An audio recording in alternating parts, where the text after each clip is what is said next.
A service of KIBMradio.com, the Internet's home for an all old-time radio.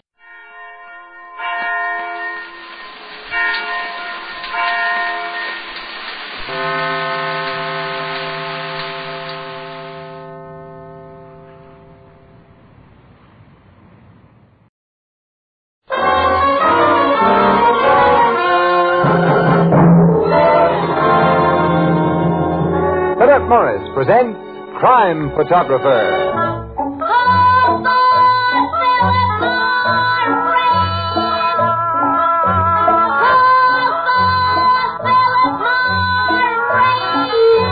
It's a wonderful, wonderful feeling to wake up fresh with no cigarette hangover. Yes, you'll be glad tomorrow you smoked Philip Morris today.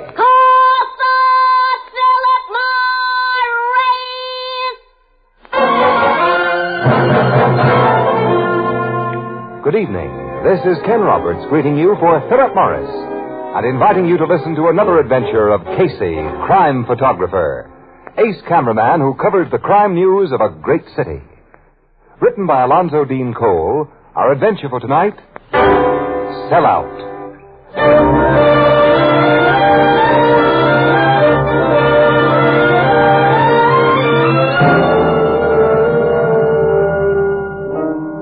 Early afternoon, the Blue Note Cafe.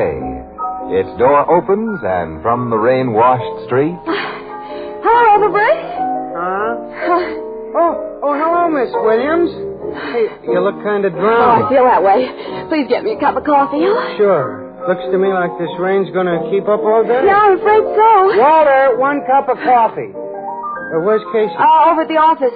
Getting $15,000, we hope. He'll keep himself dry over at the... Getting $15,000. Oh, trying to get it. With the help of our not-too-esteemed city editor. Well, what's Casey done that Mr. Burke should help him get $15,000? Some very important undercover work, Ethelbert, in which I lent some small assistance. What do you mean? Very confidentially. We've turned up an exclusive story that should blow this town wide open. But the Morning Express will have to give us the money to pay for it. Oh, I see. Oh, if our managing editor was in town, we'd get the money without any trouble, but he's away on vacation, and Talbot, the new assistant of his, is a tightwad. Thanks, Walter. Here's your coffee, Miss Williams. Oh, thanks. Well, Casey and Burke may have a hard time selling him. Talbot's the guy who talks funny. Talks funny? Yeah. Oh! You mean his state of Maine accent? Maine, where he's from? Around Portland, I think. And like most real Yankees, he knows how to nurse a dollar.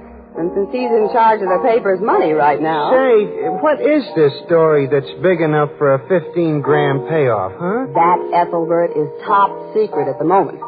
And too dangerous a secret for us to pass along even to you.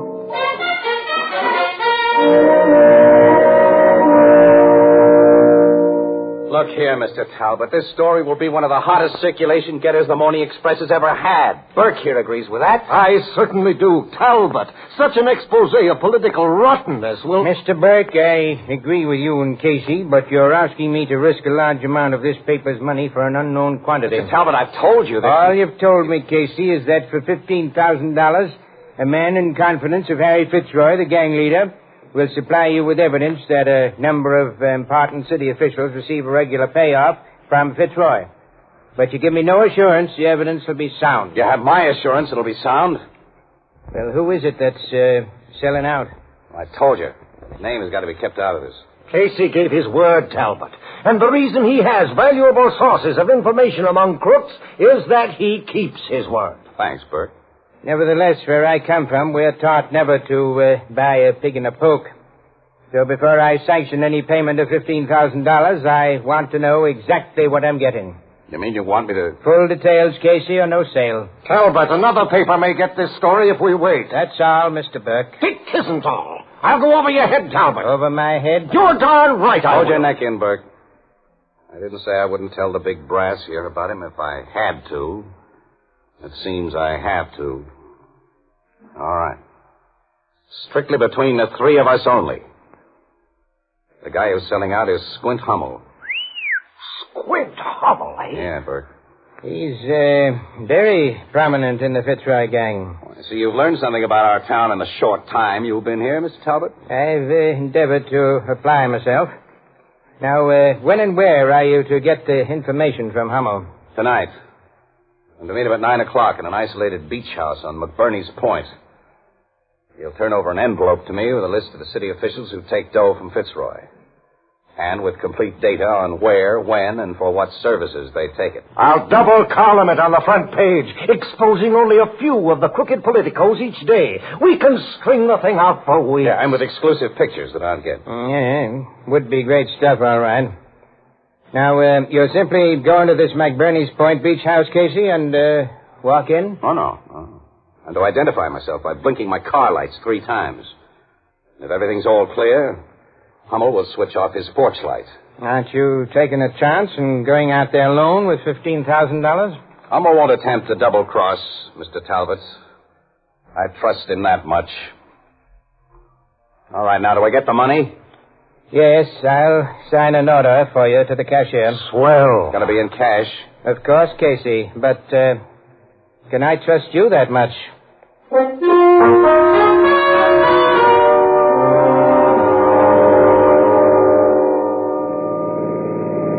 That louse Talbot. Annie, he as much as said that he didn't trust me with the paper's money. Oh, forget about Talbot, Casey. He's just a little man who's temporarily in a big job. When our real boss comes back from his vacation... Boy, will I tell him what I think of his stuffed shirt assistants. Okay, you tell him. Annie, you know, I shouldn't be bringing you out here to meet Hummel. And we've gone over that till I'm sick of it. Now, Well... Casey, please remember it was I who gave you the idea that Squint Hummel might sell out on Fitzroy. I have every right to be around when he delivers. Sure. But this McBurney's Point is such a lonely spot, eh? So what? Well, I've got $15,000 cash money in my pocket, kid. That much dough is swell bait for a stick-up. Well, who knows you have it? No, just jittery, I guess. Here's the beach house. Yeah. And the porch light is on. Yeah, which means he's on the lookout for us. All right, I'll give him the headlight flashes we agreed on. 1, 2. There, that's 3 of them. The porch light just went out. That's the all clear. All right, Annie, you stay in the car. While I go in and make this trade. I'm not staying in the car. I'm in on this payoff. All right, come out in the rain and get soaked. I've been out in the rain all day. Now, watch your step going up to the house, eh? Mm-hmm. Oh, I can't see a thing. Neither can I. And that foghorn gives me the creeps, Casey. Wait, I hear someone. That you, Squint? Casey! Who are you? Now, don't hit me! Ah!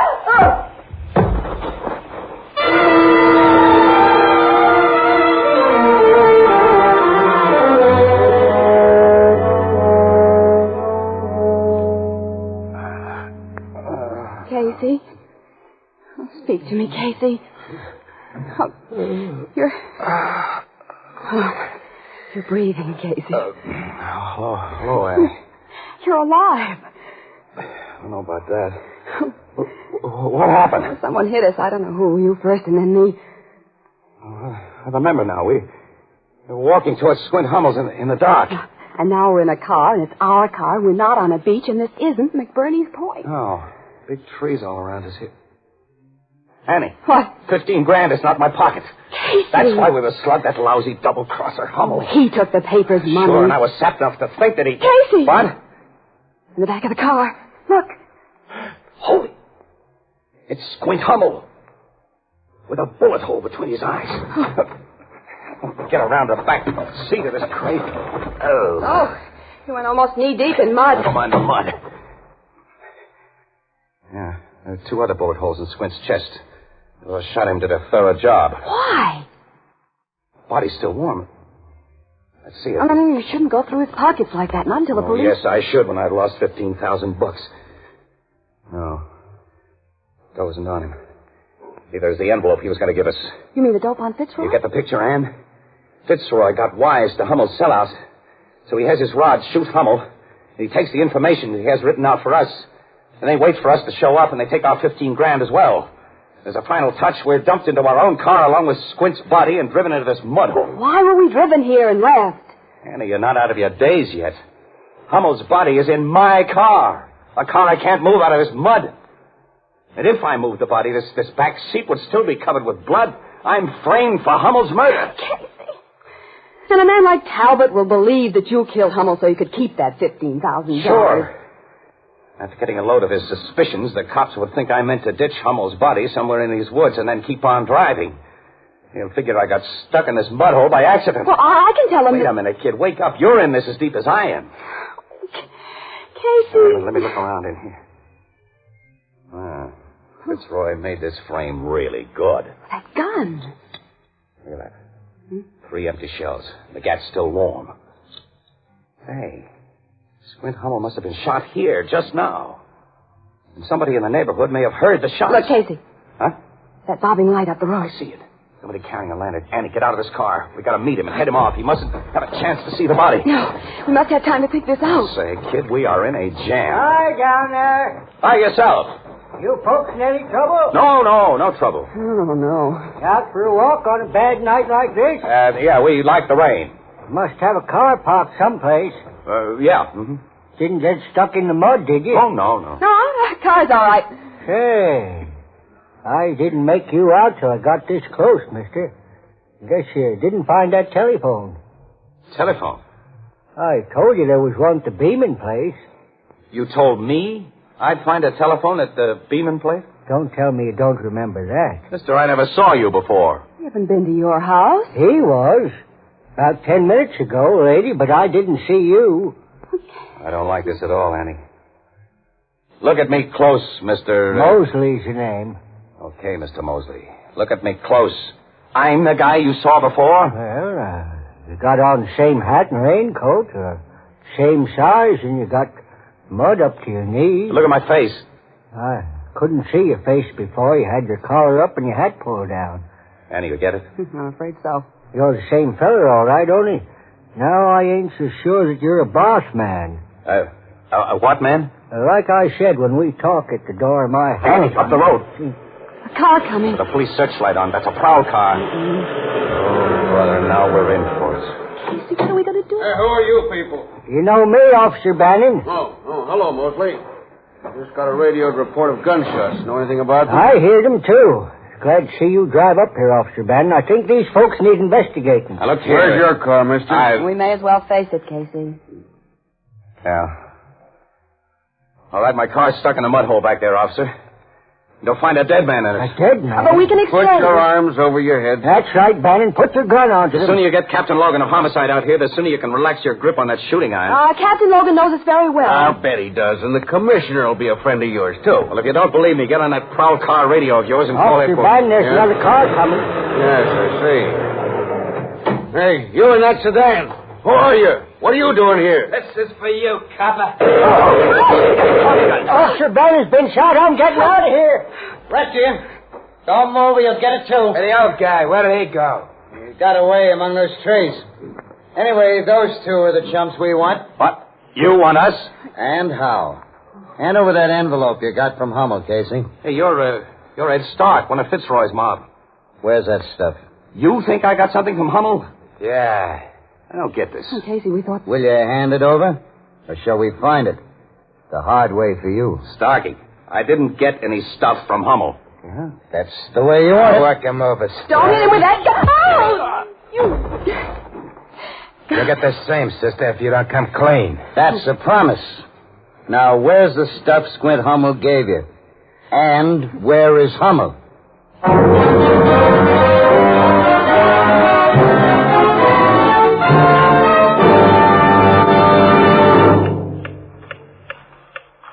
Think back. Think back.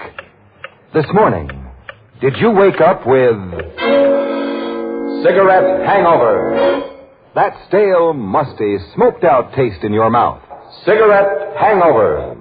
That tight, dry, uncomfortable feeling in your throat. Yes, that's what takes the joy out of smoking. And when that happens to you, it's time to change to Philip Morris. Remember, Philip Morris is the one, the only cigarette proved definitely less irritating, definitely milder than any other leading brand. That fact is recognized by eminent medical authorities. No other cigarette can make that statement. Remember, top-ranking doctors, eminent nose and throat specialists actually suggest Philip Morris in cases of irritation due to smoking. That's why we say, if you're tired of cigarette hangover, join the millions and change to Philip Morris. You, too, will discover in Philip Morris a milder smoke, a fresher, cleaner smoke than you've ever known before.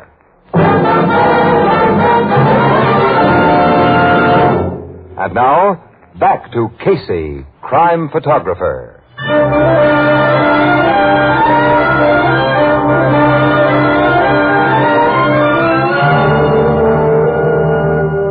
I've looked everywhere, Starkey, including the body of the cop I knocked off. The envelope just ain't on nowhere. I told you, men, we never saw any envelope. Shut up.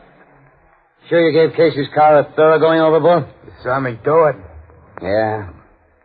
That boss isn't going to like this. Boss or no boss, we gotta get out of here. That old guy who got away may have phoned the cops by now. Casey's still out cold. Lift him into your car. Drop him in the back seat. Okay. Where are you taking him? You'll find out, Miss Williams, because you're going to the same place. What are you going to do? Make you tell us where you hid that stuff after Casey killed Hummel? He didn't kill Hummel. You told us a lot of bushwa. Casey's in, Starkey. And you get in, sister. In front. All right. You drive, Bull. We're on our way. Head for the Blossom Street hideout. I'll phone the boss from there. He's going to be awful sore because we didn't find his stuff, Starkey. Yeah, bringing him Casey and his gal, aren't we? He's lucky we have that much on the short notice he gave us. Well, he got that phone tip on such a short notice. Fitzroy? Got a phone tip? Yeah. There's no harm in telling you anything, sister, since you won't tell anyone else.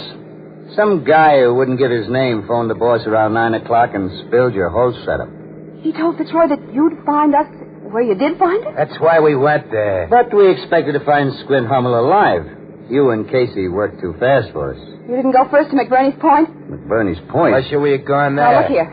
If you're telling the truth, somebody's double-crossed Fitzroy and you as Casey and I have been double-crossed. Now, please, believe me.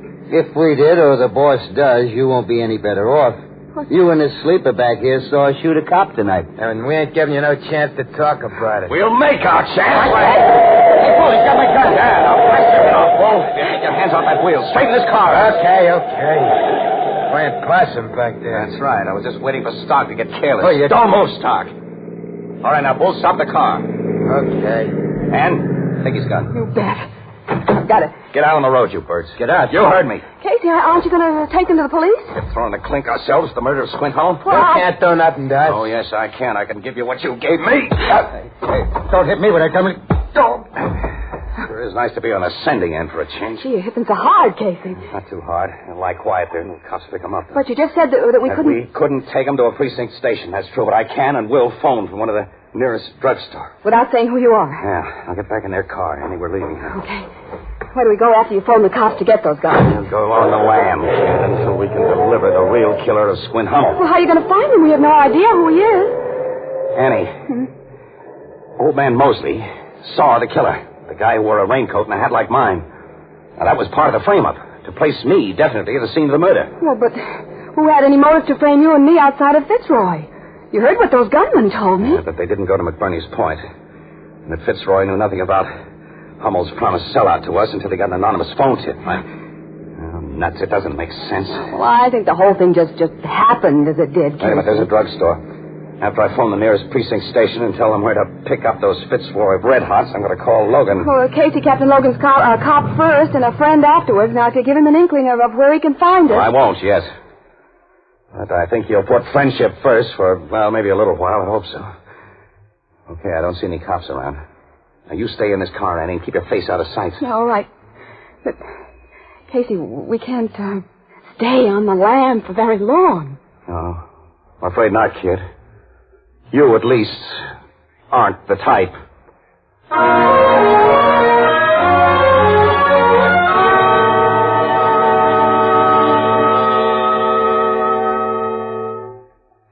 Where are you phoning from? I've already said I won't tell you, Logan. You know I can put a tracer on this call. I'll be gone from here before then. Now, look, pal. Do you believe the story I've just told you? Yes, I'm sap enough to believe it. But I'm only one cop in a big department. And aside from the circumstantial evidence, that old guy Mosley nails you tight to the murder. Casey, you and Miss Williams come down to headquarters and give yourselves up. After you just said I'm nailed tight for something I didn't do? We're sure to get you, pal. Every precinct's alerted for you. Now, a lot of tough precinct cops who might not handle you with gloves on. I'll make things as easy as I can. If you come down here, well, I'll help you. Ann and I need your help before we come down, Logan. She at least isn't going to be locked in one of your crummy cells if I can help her. You know, Casey, I'm not going to ask for help you can't give. Where's Mosley? We're holding him as material witness for his own safety.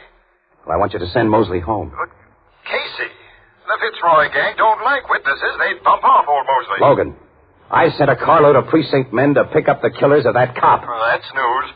Now, I'm delivering them to you. In return, I want Mosley at his home. Why? Well, I can't talk to him very freely at headquarters. You can't change his story that he saw you after those shots. Give me a chance to try. Look, pal, you can guard Mosley yourself while I talk to him. Keep all other cops away. Okay, Casey. But the moment you come into Mosley's house, I'm placing you under arrest. All right. And, Casey. Yeah? I want Ann Williams, too. No. She's no part of our deal. Casey, Have handcuffs for one in an hour. So long, pal.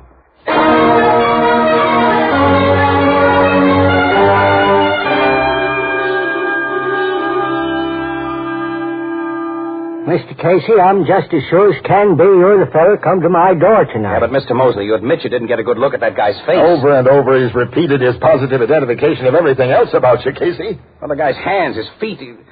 Or wasn't there something about him that was different from me? You said his voice. People can change their voices. Casey, I've allowed you well over an hour, and you've gotten nowhere. Yeah, I know. I'm finished, Logan. I'm glad of that. I'd like to get a little sleep tonight. We'll be going, Mr. Mosley. Yeah. Wait a minute. There's one thing that bothers me about you, young feller.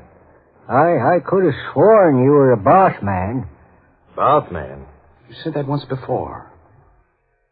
What do you mean by the boss man? Well, that's what the folks in the part of New England I come from call the folks that live east of them around Bath, Maine, on account of their way of talking. Logan, I've got it. I've got it. Got what? The answer to this murder frame-up. Logan, if you and Mosley will help me, I'll give you the real killer of Squint Hummel delivered to this house.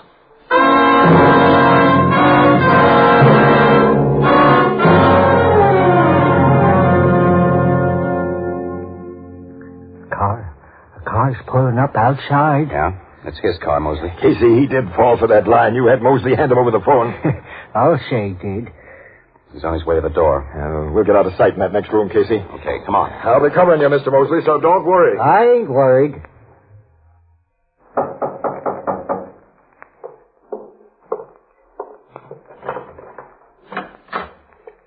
Good morning. I know who you are. Come in, mister. You are, Mr. Mosley? Uh-huh. But you knew that without asking. We met only last night when you come to my door and said you wanted to use telephone. I'm afraid you're mistaken.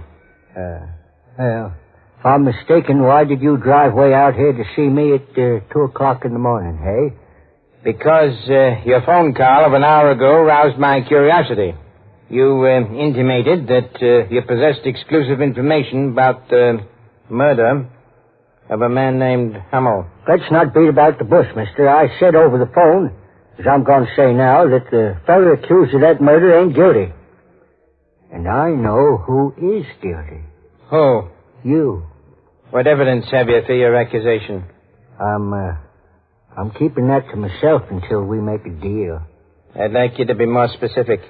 I'll tell you only this. Unless I'm paid to keep my mouth shut, I can send you to the electric chair. Yep. Your blackmail proposition is so outspoken, I assume we're quite alone here? We're alone, mister. I know something about blackmailers, Mosley. The first payment is never the last. I'm going to pay you nothing. Hey, what are you doing with that gun? I'm going to kill you with it. That's what you think, Talbot. Drop that gun, Talbot. No! Oh! Neat shot right through his gun hand, Logan. Oh, you smart guys never learn what chumps they are. This was a frame-up. Yeah, and a better one than you tried to pull on me. This one worked. Let's be gone, Talbot. Wait a minute, Logan. Wait a minute. I'm shooting pictures of this baby first. Yeah. When I turn them into the paper, Talbot, It'll give me pleasure to spread the news that we need a new assistant managing editor.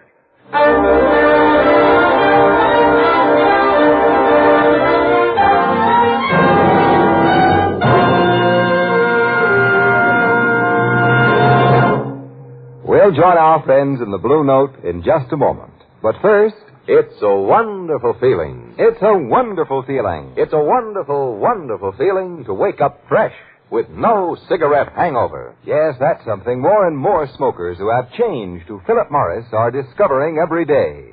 Millions of new smokers now enjoying in Philip Morris a milder smoke, a fresher, cleaner smoke than they've ever known before. And for a good reason. For in Philip Morris, they enjoy the one cigarette proved definitely less irritating, definitely milder than any other leading brand.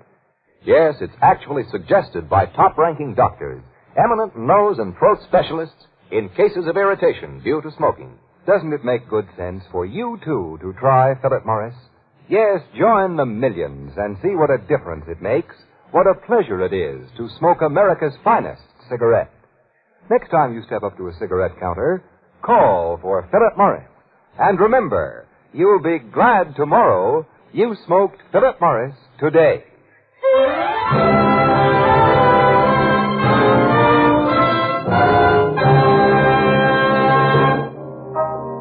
Them state of Mainers say bath for bath, huh, Casey? Yeah, a lot of them do, Ethelbert. Especially around the town of Bath or Bath, Maine. And when Mr. Mosley said he first thought the man who came to his door was a boss man, a light broke in our Mr. Casey's brain. Yeah, it finally broke after he'd said it several times. And then Talbot was from Maine. He used that broad A. And he was one of the very few people who knew about our setup with Squint Hummel. Well, I figured our new assistant managing editor had gone in for a little murder. I can't understand why a fellow with a swell job like he had did what he did for only $15,000. Well, that was only incidental, a part of the frame on us. What do you mean, Miss Williams? Well, Talbot had $1 million blackmail scheme, and with the evidence Hummel was to sell us, he planned to shake down Fitzroy and all the crooked politicians on his payroll. I see. But now the cops have that evidence. Mm-hmm. And it'll be used to send Fitzroy and a lot of his trained SEALs to jail. Also, the cops got back the paper's $15,000. There's one thing I still don't get, Casey. What's that, pal? Why did Talbot make that anonymous phone call to Fitzroy and tip him about Hummel's sellout? To make his perfect crime more perfect. If Fitzroy's gunman had killed us, everybody'd think that we'd killed Hummel and taken it on the lam. And no one would have ever suspected Talbot. Gee, we've sure missed you around here. Would you really now, pal? Well, that reminds me, Casey, there's a little matter of $13.20 that's overdue. Annie, come on. We're on the lam again.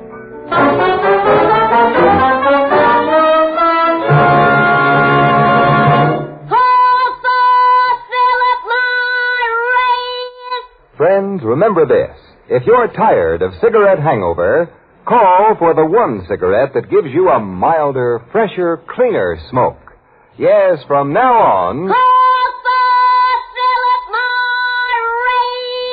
Good night, Johnny. See you next Thursday, same time, same station, when Philip Morris again will present another exciting adventure of Casey, crime photographer. Until then...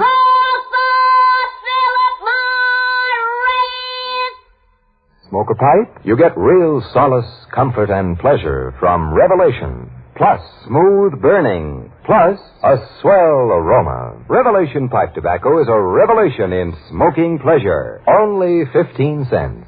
Try Revelation.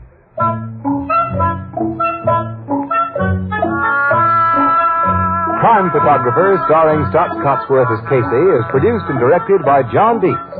It is written by Alonzo Dean Cole and is based on the fictional character of Flash Gun Casey, created by George Harmon Cox. Original music by Cy Fewer, and the program features Jan Miner as Anne and John Gibson as Ethelbert.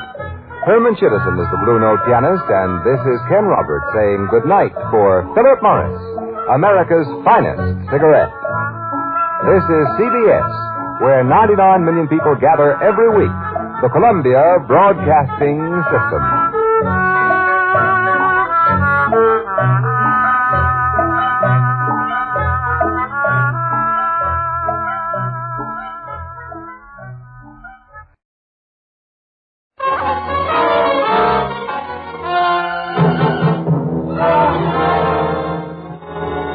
Philip Morris presents Crime Photographer.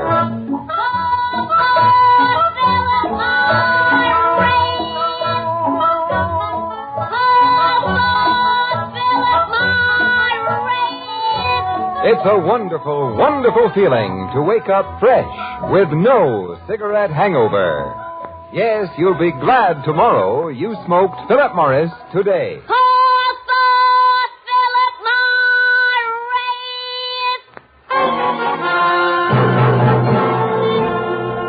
Good evening.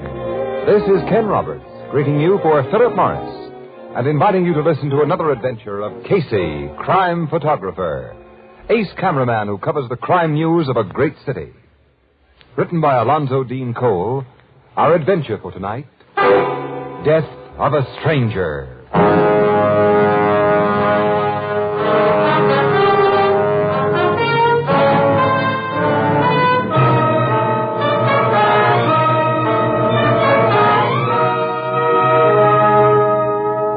Morning, a little after 10 o'clock. Behind a massive desk in the richly appointed office that is a part of his home sits Robert Hyden, whose lucrative business is the buying and selling of rare stamps. A door opens and his brother enters. What do you want, Ronald? An old fellow outside wants to see you. Who is he? He wouldn't give me his name. He said you'd know who he was if I told you he has the 3 skilling orange error. He has the 3 skilling orange error? Well, don't ask me for an explanation. He wouldn't give me any. For your information, Ronald, the 3 skilling orange error is a Swedish stamp. The only one known to exist is owned by an ex-king who would be a most unlikely visitor to this office. Your man outside is a nut. Get rid of him. But the old chap acted perfectly I sane. said get rid of him. Very well. Oh, wait, Ronald. Can't you learn the least thing about a secretary's duties? I've done something wrong again? You've just wasted my time, Ronald. Look, I've had to support you most of your life, and mine. When my son Horace was taken ill, you offered to take over his job. But you've been nothing but a bother. Now, file these letters, and correctly, please.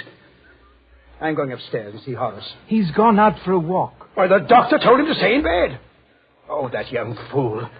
If he has a relapse when I need him, I'll see if he's gone out.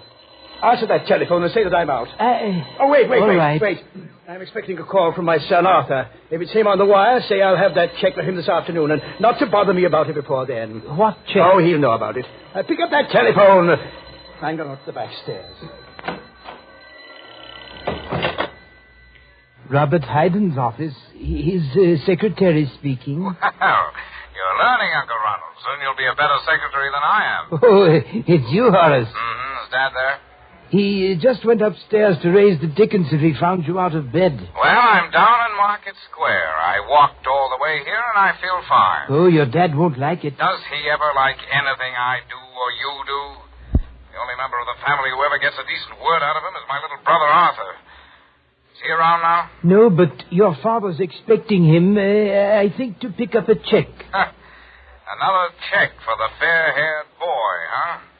When I want extra money, the old man tells me to live on the salary he pays me. Well, now, Horace, your father tries to be... Uncle Ronald!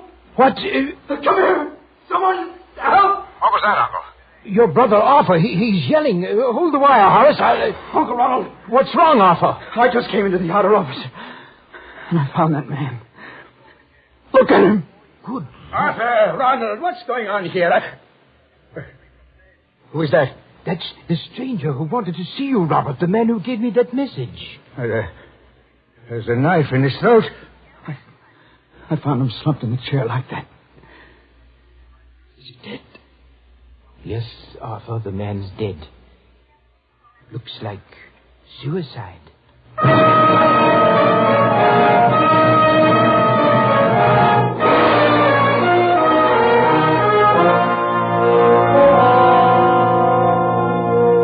What's your verdict, Doctor? This man did not commit suicide, Captain Logan. I told you this was a murder, pal. Shut up, Casey. Go on, Doc. The knife entered the old fellow's neck at an impossible angle for self-infliction. Oh, it seems I never get an easy one. The people in this house say they never saw the guy until this morning. They have no idea who he is or why he came here. Can we have the knife now, Doc? Yes, I'm finished. Muller, dust it for fingerprints. And you, Sergeant, make a thorough search of the body. Yes, sir. Can I interview the people who found the body now, Captain? You've already interviewed her, Miss Williams, and Casey got their You pictures. sent him upstairs before we could finish our job. That's all we know. It's all I know so far. We heard exactly the same story from Robert Hayden, his brother, and his 2 sons. No prints on the knife, Captain. That's just swell. Did you find anything on the body, Sergeant? Looks to me like the killer went through the guy's pockets, Captain. How about identifying marks in his clothing? No labels, no laundry marks to help us either. The guy must have had a wife who washed his clothes, or he did it himself. He doesn't look to me like a fellow who'd do his own laundry. Why? Well, look at his face. You can tell he was a nervous, sensitive, artistic type, Logan. His kind go dirty before they'll do boresome jobs like washing clothes.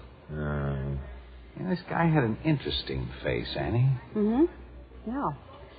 That's a nice face. At a time like this, you talk about an interesting face? Sergeant, ask the Haydens to come downstairs, all of them. I want to talk to him again. Right, Captain.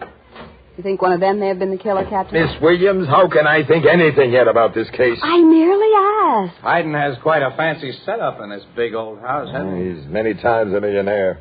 Did he make his dough in the rare stamp business, Logan? No, in the stock market. I understand he made a big killing there and salted the proceeds away, quit speculating, and made a bit out of what had been his... I've heard that he's recognized as one of the world's greatest authorities on philately. On what, Annie? Philately. It means stamp collecting. Oh. You wish to ask us further questions, Captain? Yes, Mr. Hayden. Come in, all of you. Well, I'm sure there's nothing any of us can tell you. This lower floor of your house is devoted entirely to your business, Mr. Hayden? Yes, it's kept separate from my living quarters. My clients enter this reception room directly from the street as they'd enter a shop. My private office is in there, and my secretary has a room off that door. Your son has acted as your secretary? My eldest son, Horace, until several weeks ago when he was taken ill. Since then, my brother has attempted the work. Very clumsily, I'm afraid. Of course, you might have trained Arthur to take my place, Dad. I have no head for business, Horace. You simply have no head, Art. No, look, that's enough, boys. But Mr. Ronald, you say the stranger gave you the impression that his message about the 3-skilling orange error would mean something to your brother? Mr. Casey... The stranger couldn't have given such an impression. He didn't know me, and I didn't know him. My question was addressed to Ronald, Mr. Hayden. Well, I did believe the stranger knew you, Robert. He seemed so confident that you'd see him. You're a fool. Now, Mr. Hayden, you left your private office shortly after you received the stranger's message. Yes. You didn't come into this reception room then? No. I went directly up the back stairs, and I didn't come down until I heard my son Arthur yelling for help. I thought something was happening to him. Arthur. Yes, Captain? You said you walked in here from the street and saw the dead man. That's right. I've never seen a fellow just stabbed himself. It seemed all I could do was yell for help. At that time, Horace, you were talking to your uncle over the phone, huh? Yes, Mr. Casey. I'd called Dad's office from a booth in the Market Square drugstore. I held the wire while Uncle Ronald went to learn the reason for Arthur's yells, and when he came back on the wire and told me the reason, well, I naturally flagged a cab and hurried home. You reached here before we cops did, Mr. Horace. Yes, you policemen certainly took your time in getting Well, here. if you'd correctly reported the stranger's death, we'd have come here faster, Mr. Hayden. What do you mean? You said the man had committed suicide, but we found a murder. Murder? That man didn't kill himself? He did not kill himself. Well, but then, who killed him? And why? That's something I think one of you 4 men can tell me. Now he's thinking, Annie. Yes, Casey. And I wonder where it'll get him.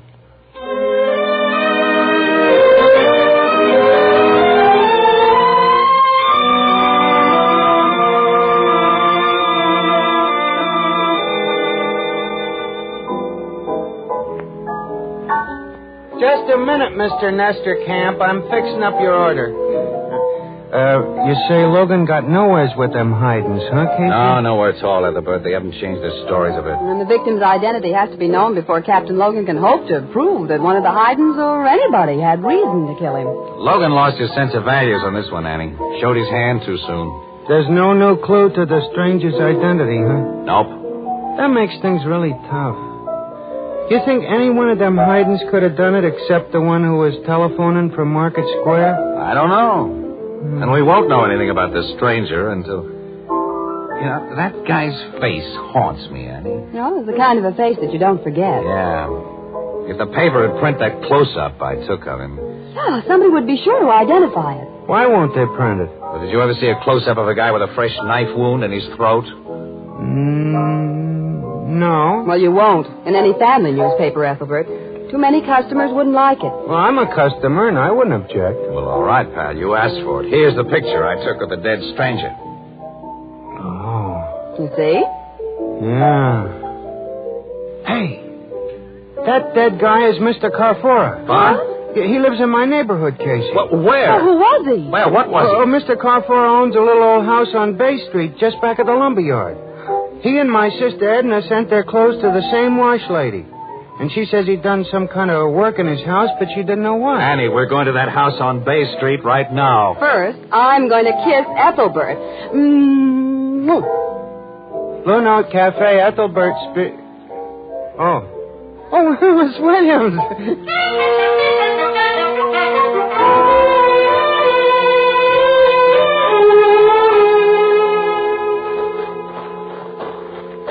That must be the place, Casey. Yeah, it is the place, kid. It's the only house in the back of the lumberyard. Well, it's so dark, I can't see whether that's lumber piled back there or what. Well, I got a flashlight here. We should have phoned Captain Logan to join us. We'll let that lug in on this after our exclusive is in the bag. Come on, Annie. You're going to break into the house? Not break in, exactly. I'm kind of handy at opening doors without causing any damage. Well, I hope we can find something in there that establishes a motive for Carfara's killing. I have a hunch we will find something. Casey! Explosion. It was in Carfara's home. Hey, look, the place is on fire. That man. He's running from the house. You stay there, Annie. Casey, come back here. After I get a good look at that. He's shooting at you. Your flashlight. Shot it right out of my hand. That was foolish, mister. You got no target now. Another miss, fella. Try again. Yeah, that gun flash gave me a target. Now I've got you. Casey! Casey, where are you? I can't see. Answer me, Casey. Answer me. Oh.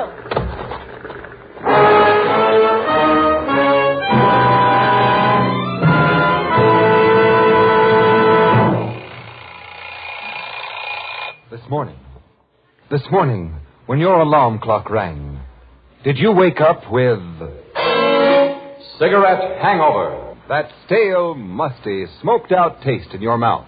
Cigarette hangover. That tight, dry, uncomfortable feeling in your throat. That's what takes the joy out of smoking.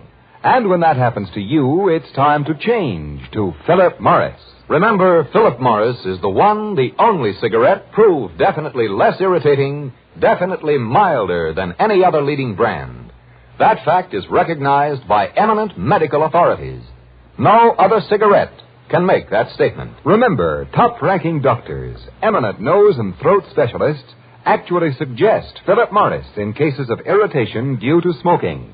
That's why we say, if you're tired of cigarette hangover, join the millions and change to Philip Morris. You, too, will discover in Philip Morris a milder smoke, a fresher, cleaner smoke than you've ever known before. Yes, you'll be glad tomorrow you smoked Philip Morris today. Philip Morris, America's finest cigarette.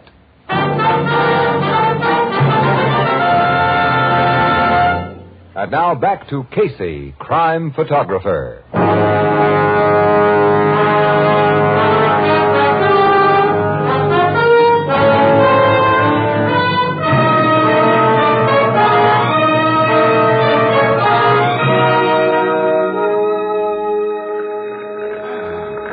Sure you're okay, Annie?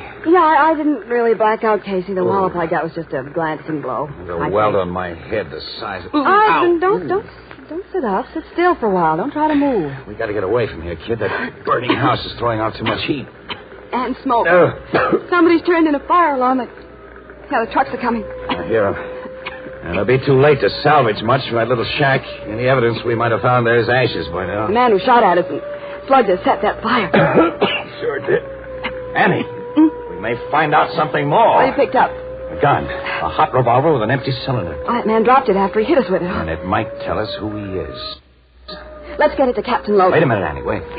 The firemen will be on the job in a minute. They'll cool off that little house in a hurry. I want to see what's in the ashes.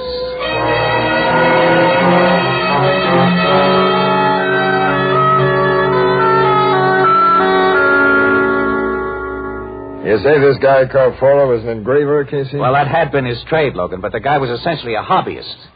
And among other things, he went in for chemistry and photography. Annie and I saw the remains of some swell equipment in the ruins of his home. Yeah, we checked our findings there with neighbors who'd known him, Captain. Nobody knew him really well, but we're told that his main interest was philately. Stamp collecting, dumbbell. Oh, stamp collection. Well, anybody knows that. Yeah, well, get the connection, though. Carfora was an absolute bug on stamps. He bought them constantly and is supposed to have owned some very rare books on the subject. His collection apparently was destroyed by the fire. And that fire was no accident, pal. It was set by the guy who slugged Dan and me. Have you any idea why? Captain Logan. Yes, Sergeant? I just got the report on the gun Casey found, sir. Oh, good. Swell. Let's have it. A permit for a revolver of this make and serial number was issued 6 months ago to Arthur Hyden. Arthur? Well, that's the youngest son and his father's favorite. Arthur's the one who discovered Carfora's body. Sergeant, issue an order for the arrest of Arthur Hyden. Wait a minute, Logan, will you? Before any arrests are made, before anyone's told about that gun or our identification of the stranger, let's have a talk with Robert Hyden. The old man. Yeah. He could have used his kid's gun tonight. He's the big stamp man, and stamps are the link with Carfora. All right, let's have a talk with Robert Hyden.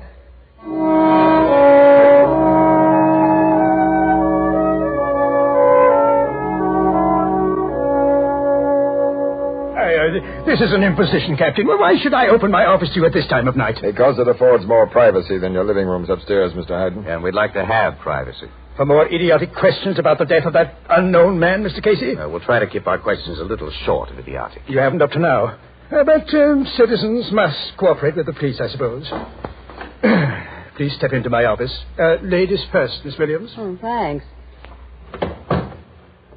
Now, what can I tell you that I haven't already told you before? First, Mr. Hyden, what business did you do with Angelo Carfora? Angelo Carfora? Mm-hmm. Is the name familiar? Well, of course it is. I never forget a client, at least not a client who gave me cause to remember him, as this Carfora did. Well, Casey, we didn't expect him to admit. No. Well, tell us about Carfora. Well, he did business with me for a long time, buying only seconds, stamps that are damaged in one way or another and worth only a fraction of normal value. But quite frequently, he submitted undamaged stamps for my opinion as to their genuineness. I found all of them to be forgeries, except the last one he sent, which was a perfect postmaster provisional. Oh, his business meant little to me in a monetary way, but he had a feeling for stamps, and I enjoyed his interesting letters. I never met the man personally, but... You never met him? No. Why do you ask me about Carfora? I thought you were only concerned about that murder. Angelo Carfora was killed in your reception room this morning. What? He was the stranger. This is incredible. How long since you heard from Carfora? At least a year, maybe 2 years. Why was he killed in my place? Mr. Hyden, have you bought some very rare stamps in the last year or so? Stamps you paid a lot for? Yes. Less than a month ago, I was lucky enough to get a Mauritius twopenny blue. Several weeks before that, I acquired a 9-pence lilac brown of Ceylon, and but you don't know about stamps. These are among the blue chips of philately. I paid a high price for them, but they were perfect specimens. Well, who did you buy them from? Well, I've made all my best buys lately through the... That gunshot. Slug got Hyden in the chest. Fired from that doorway. And then the door slammed shut. Well, it's locked now. Lend me some of your weight, Casey. Right. That opened it. Miss Williams, see what you can do for Hyden while we... Help him! Logan! I see. Break, you two. Break! This gun was on the floor beside him, Logan. A hot gun. It's Arthur's gun, Captain. I knocked it from his hand. You gave me no chance to explain, Uncle Ronald. You can explain now, Mr. Arthur. Both this gat and the one you dropped at Carfora's place tonight. But I don't know what... I heard a shot. What's happened here? How's your brother Arthur? Shot his father. Arthur? No, I didn't. Captain Logan, I'm afraid nothing can be done for Hyden. He's dead. Arthur Hyden, I'm placing you under arrest for murder. No. Hold it, Logan. What? Let's get this picture straight before you arrest him. Picture straight enough, Mr. Casey. I caught Arthur with the gun in his hand. But I didn't shoot him. I just picked up that gun when Uncle Ronald grabbed me. Just picked it up? Yes. I just come into this hall, through the street door in the back. And then I heard a shot and loud voices in Dad's office. I ran this way and I saw the gun on the carpet. Without thinking, I picked it up and just then Is that the best story you can think of, Arthur? But it's true. Horace, I swear it's true. Whereabouts in the hall were you, Mr. Ronald, when you saw Arthur with that gun? At the foot of the back stairs. I was on the floor above, and when I heard that shot, I came down 3 steps at a time. The shot brought you too, Horace? Yes, down the front stairs. Now, you were the first on the scene, Arthur. Did you see whoever dropped that gun? No, he gotten away before. This is nonsense. Nobody dropped that gun, and nobody got away. My brother is the killer, Captain. Sure, Casey, it's as plain. I don't agree. Why not? Because Hayden was killed to cover up the murder of Carfora. And Arthur doesn't fit the Carfora picture as I see it now. Look, Casey, Arthur discovered Carfora's body. You were slugged with Arthur's gun outside Carfora's house. And now Mr. Arthur Hayden is found with the murder gun in his hand a few seconds after his father's been bumped off. What more do you want? A probable link to Carfora. But I don't understand. Arthur, you got a check from your father today, didn't you? Yes. How big was it? What was it for? It was for $2,000. I owed a gambling debt. Again? Okay, Horace, okay, I'm no good. Dad was always paying out money to get me out of trouble. The old man was my friend, as well as my father. As my brother's favorite son, Arthur, will inherit most of Robert's estate. But I never even thought of that. If you did, you never needed Carfora. But who is this Carfora? The name isn't familiar to you, Mr. Ronald? No. How about you, Horace? I never heard the name until you mentioned it. You're a liar. I beg your pardon? How long were you your father's secretary? About 10 years. During those 10 years, like any confidential secretary, you opened your boss's mail, read it, and took his dictation when he answered it, didn't you? Yes, but you never heard the name of Carfora? Hey, what is this? You know what it is. Your father made you work while your brother was allowed to play. You hated both of them for that. You never had enough money. And through Carfora, you saw a way to make big money. I don't know what you're talking about. Oh, yes, you do. You played both your father and Carfora for suckers. It was easy to keep apart while you were on the job as secretary. But when you were taken sick and your uncle was put in your place, you foresaw trouble. You could think of only one way to avoid it. You knew Carfora would come to the office this morning. So you got out of bed against orders to be ready for him. When your uncle left the reception room to deliver that message about the Swedish stamp, you killed Carfora. Oh, you're crazy. I was a mile away in a drugstore on Market Square when Carfora was killed. I talked to Uncle Ronald from a phone booth there. Yes, he did, Mr. Casey. How many phones are there in this big house, Mr. Ronald? Lines, I mean, not extensions. Why, 3. You used one of those 2 other lines to call the office line, Horace. You were nowhere near Market Square. You can't prove that. You know about the dermal nitrate test? Dermal nitrate? It'll show that you fired a gun tonight. You're not going to send me to the chair? Logan, drop that knife, Horace. No, let me kill my father. You don't read any easy way out. Here. Casey, hang on to this knife while I slip the handcuffs on him. Okay, pal. Why did you do it, Horace? You've always had all the luck, Arthur. I've always been the fall guy. I was a fool to think I could change things. But, Mr. Casey, I don't quite understand. Why did Horace kill my brother, and what was there between him and this man Carfora? I don't get it either, Casey. And neither do I. Well, I'll tell all of you what Horace is going to put in his full confession after I take a lot of pictures.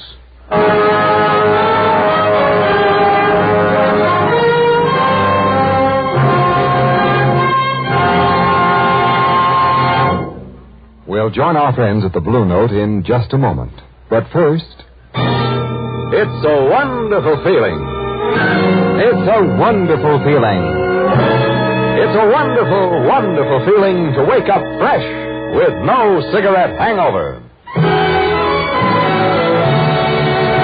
Yes, that's something more and more smokers who have changed to Philip Morris are discovering every day. Millions of new smokers now enjoying in Philip Morris a milder smoke, a fresher, cleaner smoke than they've ever known before. And for a good reason. For in Philip Morris, they enjoy the one cigarette proved definitely less irritating, definitely milder than any other leading brand. Yes, it's actually suggested by top-ranking doctors, eminent nose and throat specialists, in cases of irritation due to smoking. Doesn't it make good sense for you, too, to try Philip Morris? Yes, join the millions and see what a difference it makes, what a pleasure it is to smoke America's finest cigarette. Next time you step up to a cigarette counter, call for Philip Morris. And remember, you'll be glad tomorrow you smoked Philip Morris today.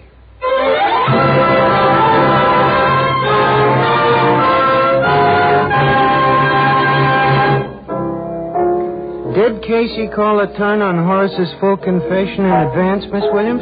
Pretty nearly, Ethelbert. Well, what was the Carfora setup, and how'd you know? It was all very simple. To a mastermind. Huh. Carfora was a bug on philately. Stamps, that is, to you, Annie. He was a skilled engraver who had a lot of fine chemical and photographic equipment, and somebody wanted to destroy the place where he lived and worked. All of which didn't mean much to your mastermind until I talked with Robert Hyden. He supplied missing parts of the puzzle. Carfora, you see, through the mails, had bought a lot of rare stamps that were in reach of his pocketbook because they were damaged. He'd sent Hyden a lot of undamaged stamps for appraisal.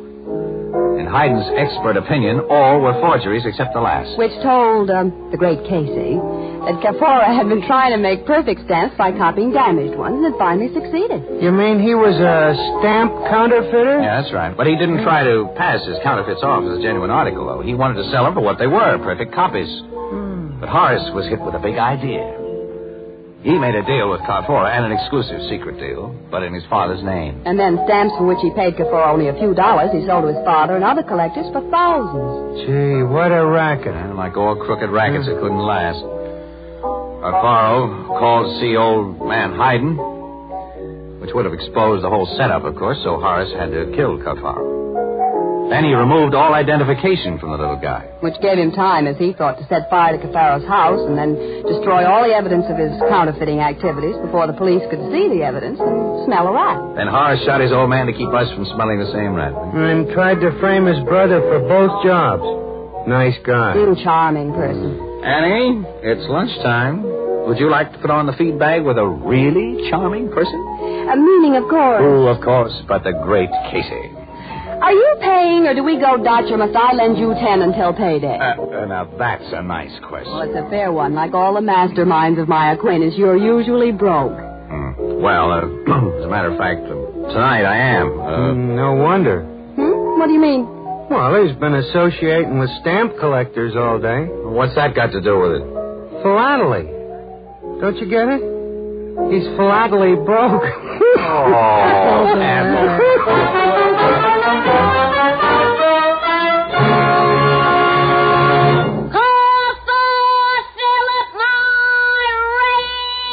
Friends, remember this. If you're tired of cigarette hangover, call for the one cigarette that gives you a milder, fresher, cleaner smoke. Yes, from now on...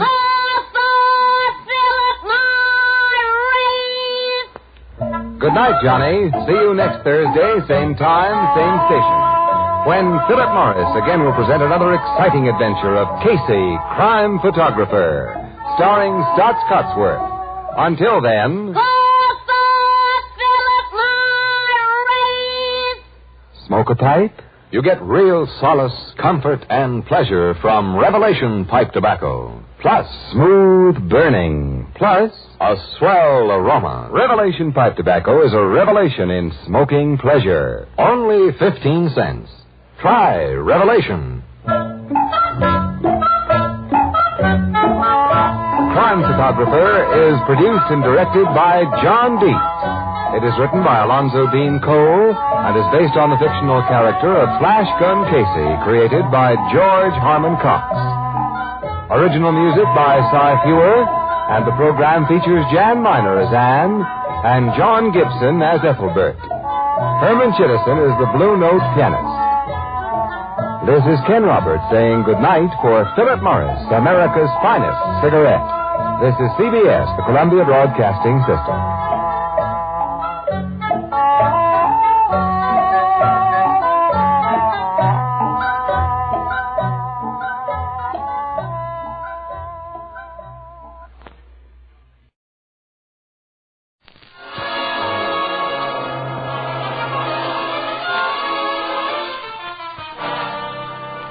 Good evening. This is Ken Roberts inviting you to listen to another adventure of Casey, crime photographer. Ace cameraman who covers the crime news of a great city. Our adventure for tonight, Snowball.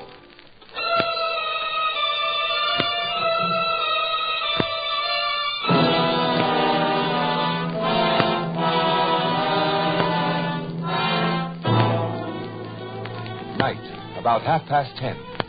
A sporty little blue sedan makes a two-wide turn out of a quiet residential street and weaves crazily toward a main thoroughfare.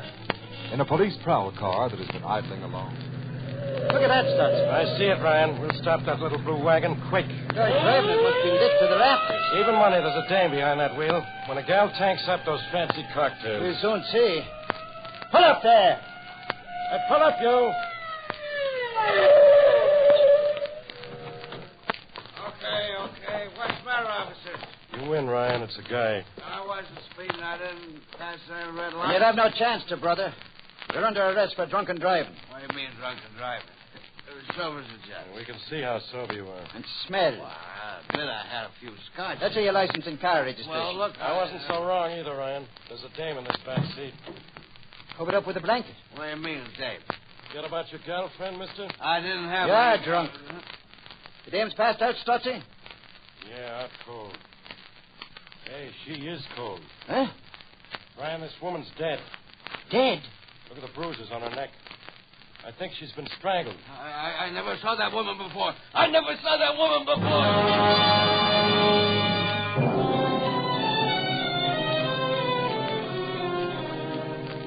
never saw that woman before, Captain. I never saw that. I'll talk to you in just a minute, mister. While Captain Logan's busy, I'll take your picture, chum. Doc, what's your verdict? Oh, this woman's been dead about an hour, maybe a little more. I'd say she was strangled about 9:30. Strangler must have had an easy time of it, Doc. The dead gal can't weigh over 100 pounds. Expensive clothes she has on, Casey. I wouldn't know about that, Andy. You think she was killed in this car, Doc, or put here after she was dead? I don't know, Captain. Oh, Sergeant, now that Doc's finished, see if you can find any identification on her. Okay. I swear I had nothing to do with that woman's death, Captain. I've heard their story, mister. Now I'll listen to yours. Now, according to your driver's license, your name is Rasco, right? Yes, George P. Rasco. I'm a respectable The businessman. car numbers on the registration you had with these arresting officers are not those of this car you're driving. Well, that's the reason. That's what happened. My car's the same make, the same model, the same color as this. When I left the party, I made a mistake and got the wrong car. Tell me about the party you left. Well, it was at the Croftsall Apartments. A friend of mine lives there, Bob Willis. He invited a bunch of us because his wife is away. What time did you leave this Bob Willis apartment at the Croftsall? I was drunk, Captain. I don't know. That sounds like the truth. Remember what you did after you left the party? Well, I just went to my car, I guess, to what I thought was my car. I got in and I started to drive home. You parked your car near the Croftsall Apartments? Yes, when I went into Bob Willis. Hey, you should find it still there. We'll certainly look for it then. The keys for your car wouldn't fit another car. How did you... I can't remember. This car must have been unlocked. Captain. Yes, Sergeant? The dead woman's wristwatch has Jim to Irene engraved inside. And a tailor's label inside her jacket has made for Mrs. James Royce written on it. We just got a radio report on the license of this car that seems to clinch your identification, Captain. Yeah? The car is registered in the name of James R. Royce, whose address is 111 Oakland Lane, sir. Mrs. James R. Royce. I never heard of Mrs. James Royce. David Rasco. Officer Ryan, you and your partner take this guy to your precinct station and put him on ice. Yes, sir. I swear Come on, Rascal. Look, I'm a married man. My Sergeant, you, Peterson, and Goldberg go to the Croftsall apartment. See if you can find the car registered under Rasco's name parked near there and check his party story at the Willis apartment. Yes, sir. All this while you, Annie, and I call on the dead woman's husband, Logan. I'd prefer to call on him minus your company, Casey. You know, this guy's getting antisocial, Annie. He's also rude, but he can't insult us. Not a chance. Come on, pal. We'll help you find out what Mr. James Royce may know about his late wife's murder.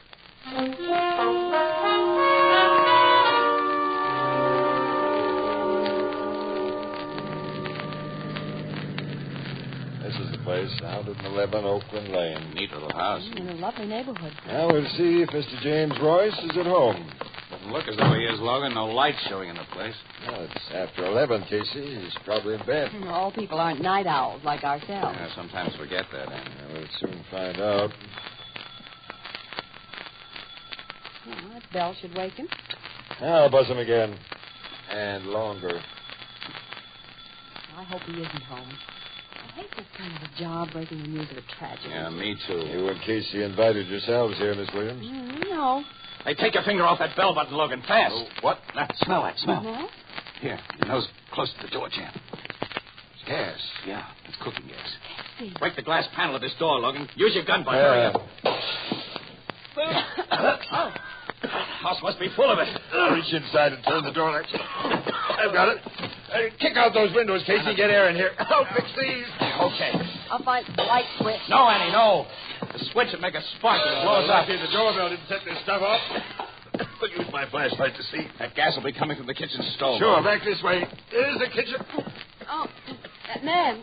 Yes, his head in the oven. Turn on those burners, Casey, or I see if he's alive. Yeah. Get that kitchen door open, Annie. Get this gas out of here. Quick. We're lucky to take it all. How's the guy, Logan? Finished. Completely. Maybe a full motor. Not a chance, Miss Williams. Guy did a double job on himself. A double job? Yeah, look at this little bottle beside it. Poison. Yeah. A quick shore poison by the label. Well, you can risk throwing a switch now, Casey. Get us some real light in here. Yeah. That's better. Captain Logan, there's a highball glass inside the oven. Yeah. Quarter full.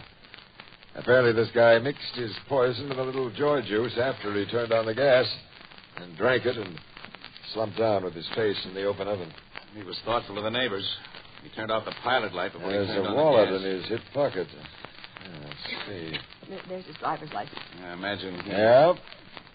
Dead guy seems to have been James R. Royce. The husband of that woman who was found. Murder and suicide. You know, suicides usually leave farewell notes. Yeah, we'll look around before I phone the tech squad. Captain, here it is. That big photograph of the woman who was strangled? There's a note on the back of it. Huh? What is it? Printed in red. It was done with that lipstick here on the table. I found the photo. Not short, but not sweet, Logan. I killed her tonight. I find her in my car. Now I'm taking the only way out. No signature. And the note's printed in such big letters, there's no room for a signature. Yeah, that's funny. Printed. With a lipstick. By a man. Couldn't he write? Couldn't he own a pencil? Well, it's my guess right now that wrong car, Mr. Rasco, is going to be in the clear, except for a drunken driving charge. What about you people? Casey! What? We've got you covered on all sides. One phony move and we shoot. Who the heck are you? We're police. You're police. Captain Logan. Your face was turned away from this open door. I couldn't see. I'm Patrolman Spencer, 32nd Precinct. I'll be happy to renew our acquaintance, Spencer, after you tell all the cops with you not to start shooting. Well, there's nobody with me, sir. I surrounded you by myself. Seems your friend Spencer can stretch himself. I guess neighbors heard the racket we made here and phoned the precinct house. Yes, sir. I got the radio report in my prowl car. What's happened here, sir? There's that guy by the stove. You can help us find out what's happened, Spencer. Yes, sir. Round up the neighbors for a little question bee about Mr. and Mrs. James Royce.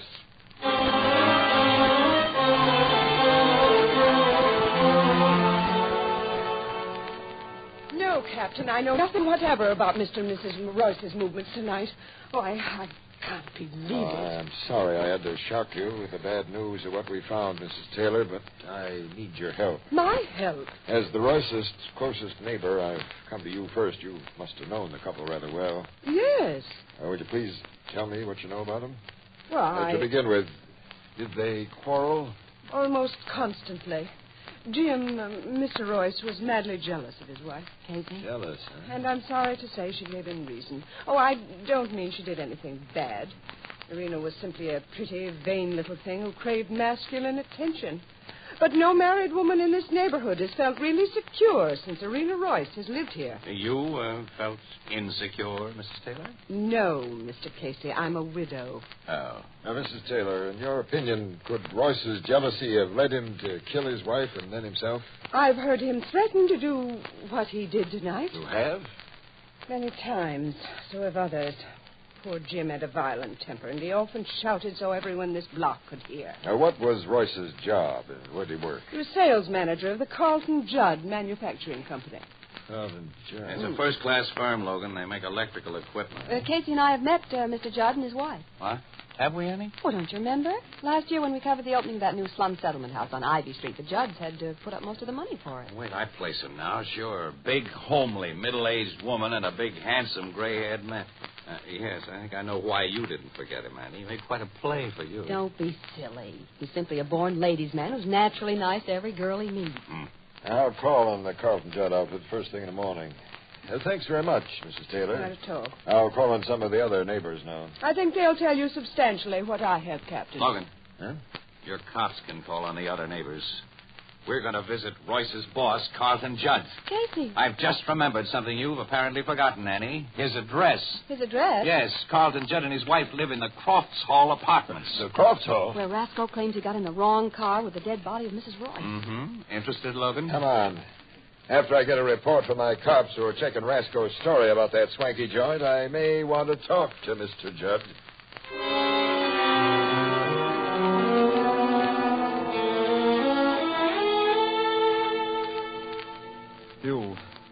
You people have brought me terrible news. I've been expressively shocked, Miss Williams. I'm sorry, Mr. Judd. Yeah. James Royce was more than a valued employee, Mr. Casey. He'd become a personal friend, also his wife. Both of them frequently visited Mrs. Judd and myself in this apartment. Why, I'd expected James here this very night. You expected him tonight? Yes, Captain. He was to bring me a contract he expected to close after office hours. When I returned home an hour ago, I wondered why I didn't find it here. Mr. Judd, you said you returned home an hour ago. Well, how long were you out? Why, most of the evening, Mr. Casey. I attended a movie. With Mrs. Judd? No, I went alone. Mrs. Judd isn't home. Yesterday she left on a motor trip to California. You have servants, of course, who could have let Royce in while you were at the movies. It so happens I'd given the servants a holiday during my wife's absence. Well, then how could Royce get I'd in? lent poor James a key to this apartment. Royce had a key to yes. the place, huh?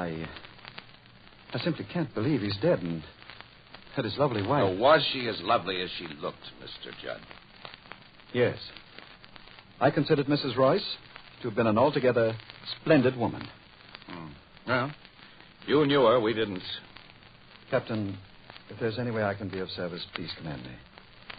If not, I'd like to be alone. Good night, Miss Williams. But it's really morning, isn't it? Yes, nearly 1 o'clock.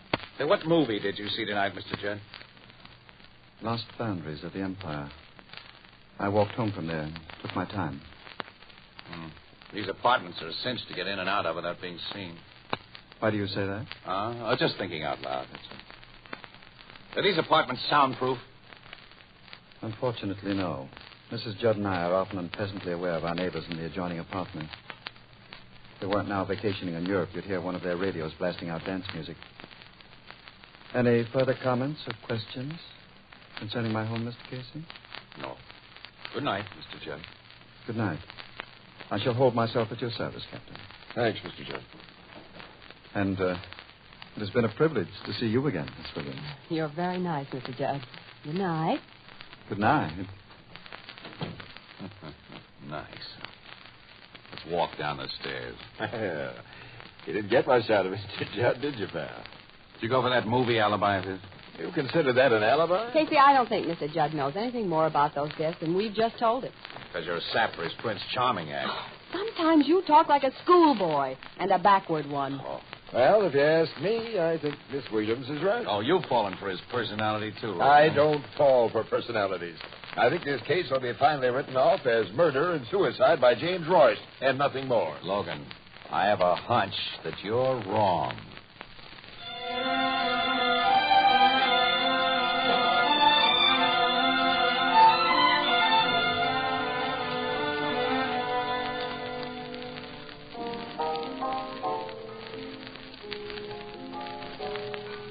Cigarette, Ethelbert? Thanks, Casey. On the basis of what you've told me, you haven't any good arguments to suspect this Carlton Judd. Of course he hasn't, Ethelbert. He jumped to a sudden conclusion. I did not jump to any conclusion about Judd, Ann. This thing just isn't simple. Now, for instance, why was that note printed? And with lipstick? Well, maybe Mrs. Royce's vanity was the real cause of her husband's jealousy. And Royce used the lipstick as a symbol of that vanity. Go on and ring, you... All right. Blue Note Cafe, Ethelbert speaking. It's almost closing time, so don't... Oh, Mr. Burt. Pretty dead. Yeah. Just a minute. It's for either you or Miss Williams, Casey. You go ahead and take it in. Okay. Hello, Bert. What's that? Who is? Well, we'll get right over there. What? An unidentified woman has just been found dead outside the Cross Hall apartment. An unidentified... Outside the Cross Hall? She apparently fell or was thrown from a window in the same building unit where Coffin Judd lived.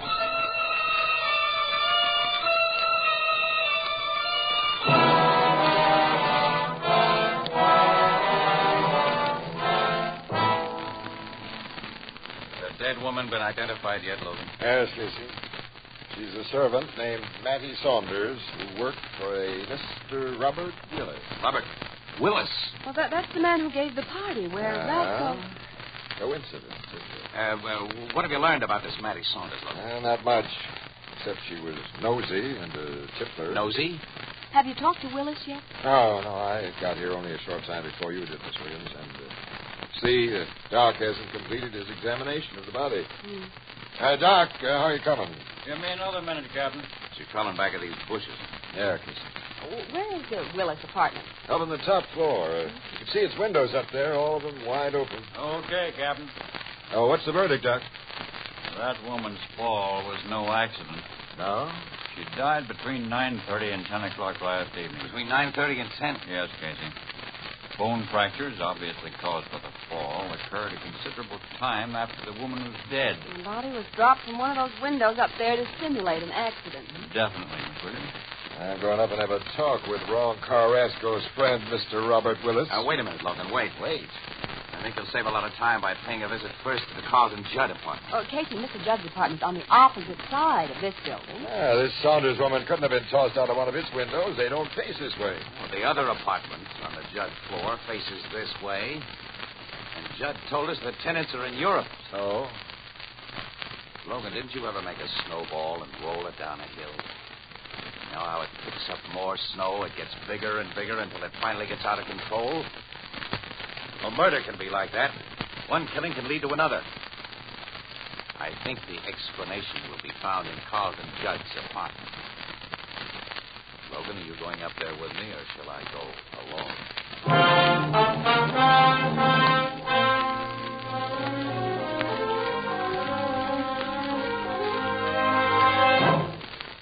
Captain, I've been asleep for some time.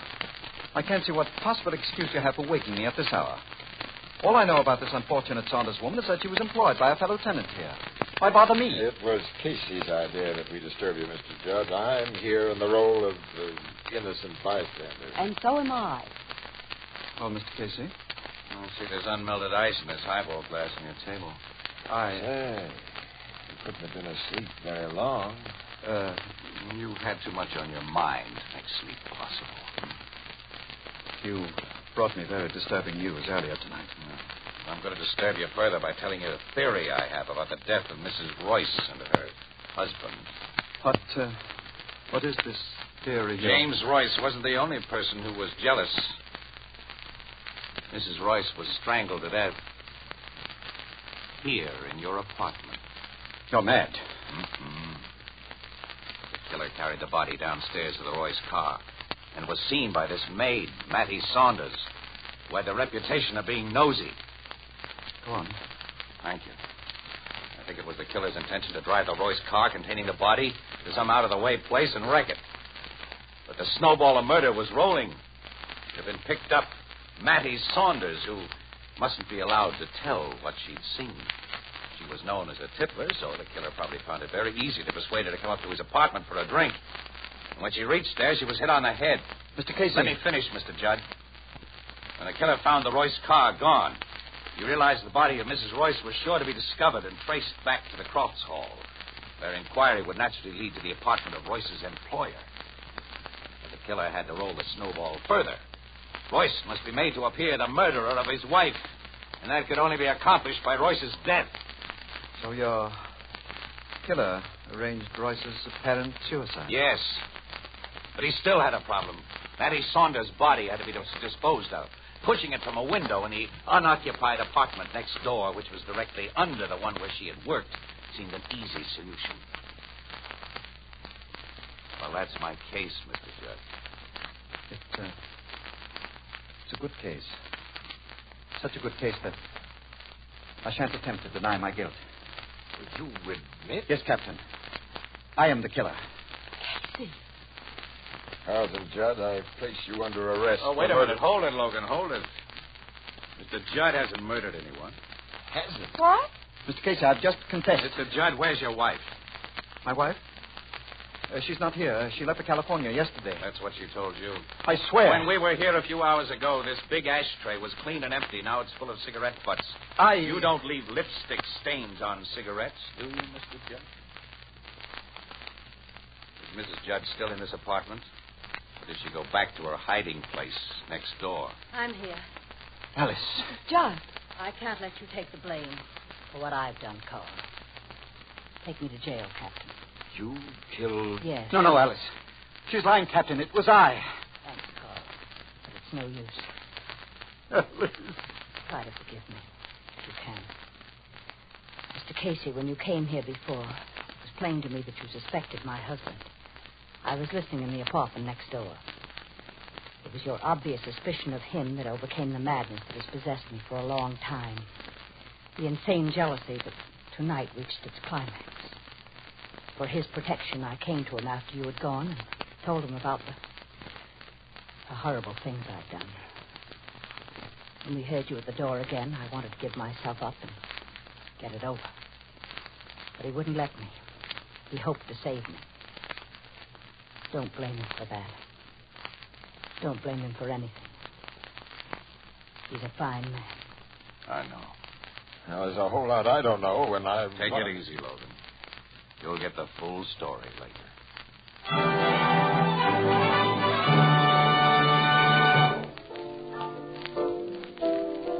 This Mrs. Judd gave her husband the idea she was going to California so she could spy on him, Casey, and maybe catch him pulling something? Yeah, Ethelbert. For a long time, she'd been jealous of her husband. And she'd convinced herself that he liked Mrs. Royce much too well. Well, Mrs. Judd hid herself in that empty apartment with her ear to the wall and her eye to the keyhole. And last night, after Royce got those contracts he was supposed to take to Mr. Judd, he had a violent headache. And he sent his wife with him to Judd's apartment instead. Mrs. Royce went there with him and let herself in with a key her husband had given her for just that purpose. And Mrs. Judd jumped to the worst possible conclusion, flew into an insane rage, and never gave Mrs. Royce the slightest opportunity to explain. She simply burst into the room and choked her to death. You know what happened from then on. Yeah, the snowball rolled. What made you finally suspect Mrs. Judd instead of her husband, Casey? That lipstick she used in that suicide setup? No, that wasn't the main thing that made Mr. Judd a difficult suspect in Casey's theory. No, it wasn't, Annie. Oh, what was? You see, the Judd Manufacturing Company makes electrical equipment. After I really started to think, I couldn't see a guy who was familiar with electricity rigging a phony suicide setup with gas. Seems Judd would have known that a faulty doorbell or a switch could throw a spark that'd blast the house to pieces and wreck the whole setup that he'd taken so much pains to leave. I see. Miss Williams, this Casey's a clever guy. Yes, Ethelbert, I agree with you. Come on, Annie. Say something nice for a change. You're quite a guy, Casey. Thanks, kid. What a guy you'd be if you only had Mr. Judd's lovely manners and charm. Ethelbert, I'm almost sorry I didn't frame that mug.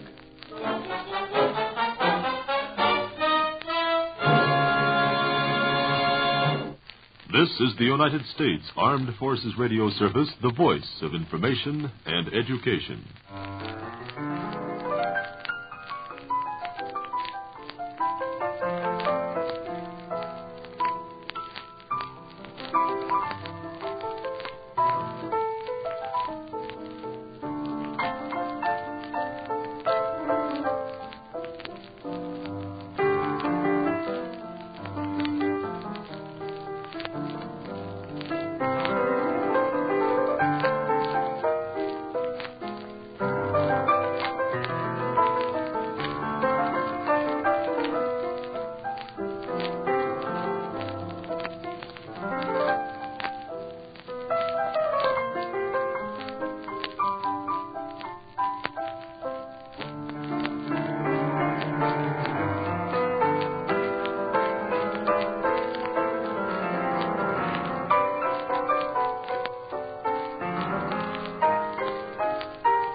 This is Ken Roberts inviting you to listen to another adventure of Casey, crime photographer. Ace cameraman who covers the crime news of a great city. Our adventure for tonight,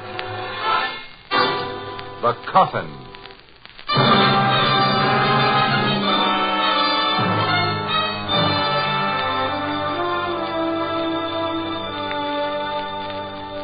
Early afternoon. The quiet, restful reception room of a casket company. The street door opens and two hard-eyed men enter. From a glass-enclosed inner office, another man emerges and... Good afternoon, gentlemen. Hi. You the boss here? Well, I'm the sales manager. Cook is my name. Cook?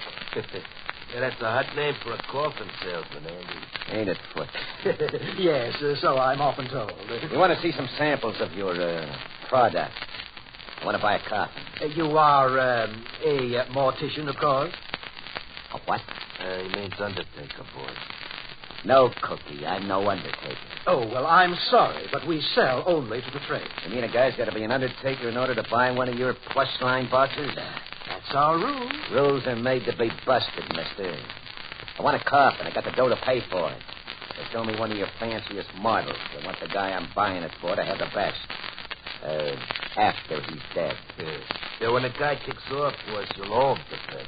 You said it, Foots. You want a casket for somebody who isn't yet dead? He isn't even sick yet. I don't understand. You don't have to. Just show us your box. Yes, but... First, I'll give you the name and address of the guy you're to send it to. He's Nick Maddock. Yeah, Nick Maddock? And he lives in the Manor Hall apartment. Nick Maddock is the notorious gang leader. Of course. This judge believes what he reads in the newspapers. Yeah, it seems that way, Mike. Look, don't fall for that cheap publicity stuff, Cookie. Yeah, he has no professional standing. They're like the boss here, for instance. Our boss is the real good. He's Andy Grollo. You're Andrew Grollo? Uh-huh. Guess you didn't recognize me from my pictures in the papers. Yeah, well, Now, Cookie, let's see your coffins. We're in kind of a hurry. You see, this punk Nick Maddock just might be a morgue case. Tonight.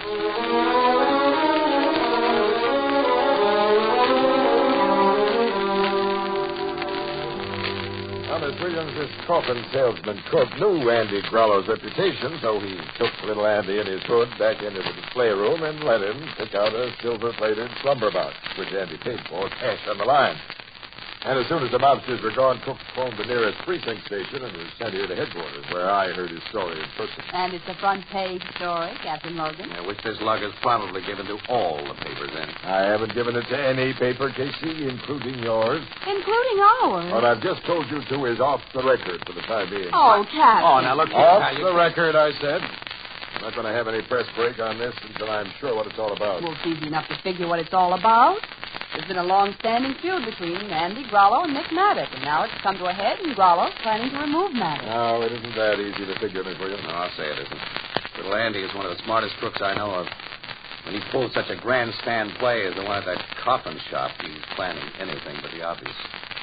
Well, Logan, what did you do when you heard the story, huh? I had to do the obvious for my own protection. You ordered your cops to make a roundup of Andy and his mob. Sure.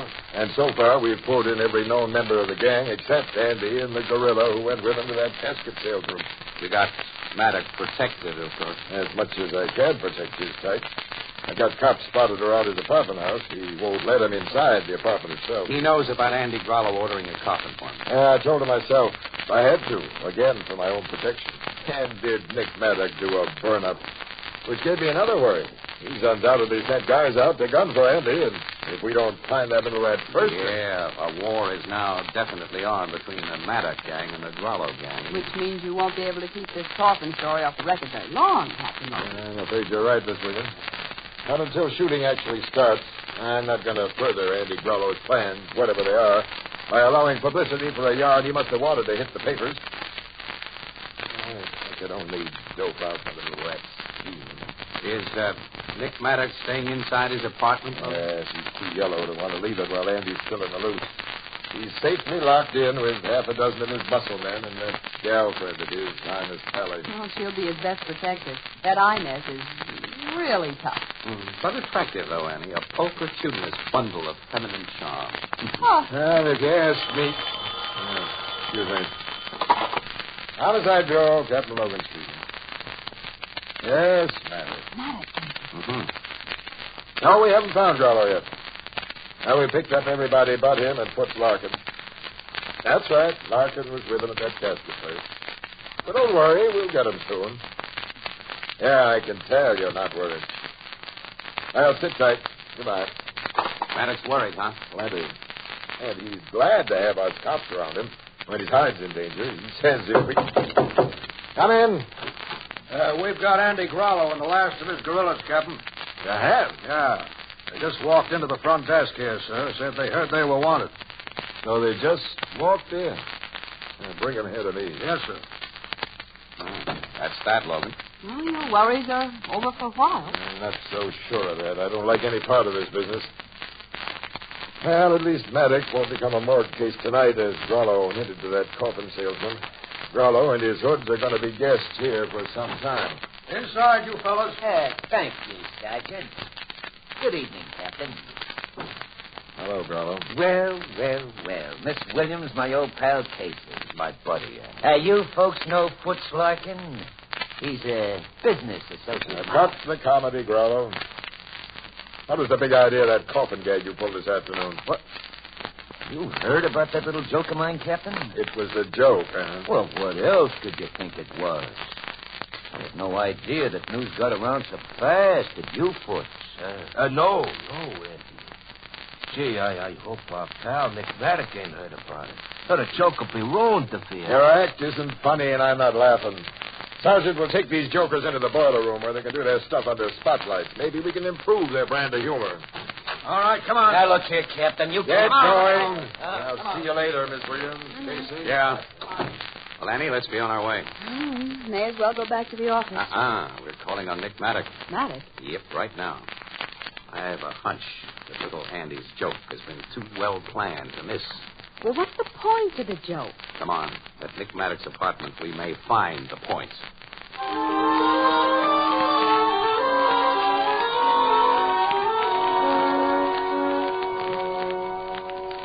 Grollo said that coffin thing was just a gag. That case... No, that's your story, Nick. Very funny. And it's just a big laugh, don't it, Inez? I've been busting my sides ever since I heard about it, honey. Well, the laugh's on Andy Grollo right now, Mr. Maddox. He and his men are having a session with the cops that'll last all night at least. He was smart in giving himself up to the cops, Miss Williams. If I or my guys had come across him, it'd have been just too bad. That means the little Andy would have got his teeth knocked out. Nothing more. Sure, Annie. We know that law-abiding guys like Nick don't go into extreme forms of violence. Miss Williams, how about you in case you having a drink or two on us? If them bodyguards of Nick's haven't drunk it all up. No thanks, Miss Tally, but I'd like to stick around here for a while and ask you and Mr. Maddox some questions. Questions? Oh, well, nothing too personal, just something I can use if the paper runs a story about this thing. Why should have run any story? Rollo's coffin gag is washed up before it got going. Well, in the newspaper racket, we try to prepare for possible emergencies, Nick. Same as you do in your business. Now, how about letting me shoot some pictures of you while Miss Williams asks her questions? I don't want any publicity. A guy in your spot gets it whether he wants it or not, honey. So be nice to these folks, and maybe they'll be nice to you. Sure. We like to give the kind of treatment we get. Well, okay. But take some decent pictures of me, Casey. And once I see in the papers, homeboys make me look like a big fat mug. Oh, well, I'll try to show you as you really are, Nick. You'll reveal the genuine you. What do you mean by that? He'll snap you at your best, Nick, if you'll help him. And you're a long way from your best with that crummy necktie on. Crummy necktie? This ribbon cost me $40. It ain't becoming to you, honey. Oh, Nick's tie is, well... It ain't either, Casey. What do you think, Miss Williams? Them big yellow flowers are loud, ain't they? Well, they are a little noisy. You're no class. Go back to your bedroom, Nick, and change to the one with the hand-painted bluebirds on it. That's a refined tie. Come on, I'll go with you and see that you do it right. Okay. You and Casey come along, Miss Williams. You can ask some of them questions while Nick is changing. All right. This is all jerky. Putting on another tie. The one with the bluebirds, honey, and fix it in front of the mirror, not just by the sense of feel. I'm standing right here at the door to watch you to do it correct. You dames, give me a pay. Gotta be managed one way or another, Miss Williams. All right, you are. Don't give this gal ideas, Inez. She'd have the same ideas if she'd been brought up the way I was. Where were you brought up, Miss Tally? That's one of the questions I wanted to ask you. In a dirty, lousy mill town. My old man was a mill worker, weaver. We were so poor, us kids were put to work as soon as our fingers were big enough to pluck at a loom. You see, I'm not one of those gals that tries to kid the folks that I come from a fine old town. Hey, that shot! He's got Nick. He's fallen. He was shot from that window. Keep away from that window, Inez. Whoever shot Nick may drill you. Don't care. Inez! And then don't you go to that window, Casey. Let me go. No. I see the gunman, Casey. He's getting away over the roof. Get out of the way. Let me look. It's too late. Gone, but there's the rope ladder we used. I see that. What's happened here? Hey, the boss. Well, bodyguard you mugs turned out to be. The guy that shot Nick is on the roof. Get up there, all of you, and head him off. All right, come on, you guys. Let's go. Casey, is Nick dead? I'm afraid, Inez, that Nick is ready for little Andy's coffin.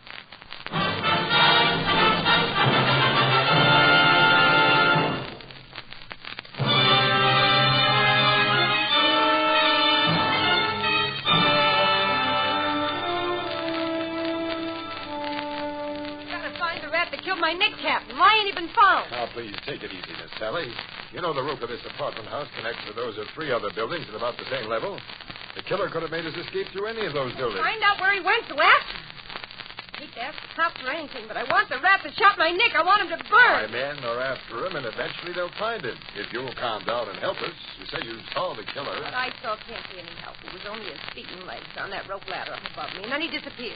Casey, you didn't see even the guy's feet and legs. No, Logan. He was completely out of sight by the time I had to look out that window. You gotta find him, Captain. You got Now, Miss Sally, suppose you go into another room and lie down. In your present frame of mind, you're only hindering my investigation. I guess you're right. Can I go to my own apartment? Your own apartment? 3 floors down. Nick didn't like hanging around this place all the time. Go ahead. You go with her, Miss Williams. Okay, Captain.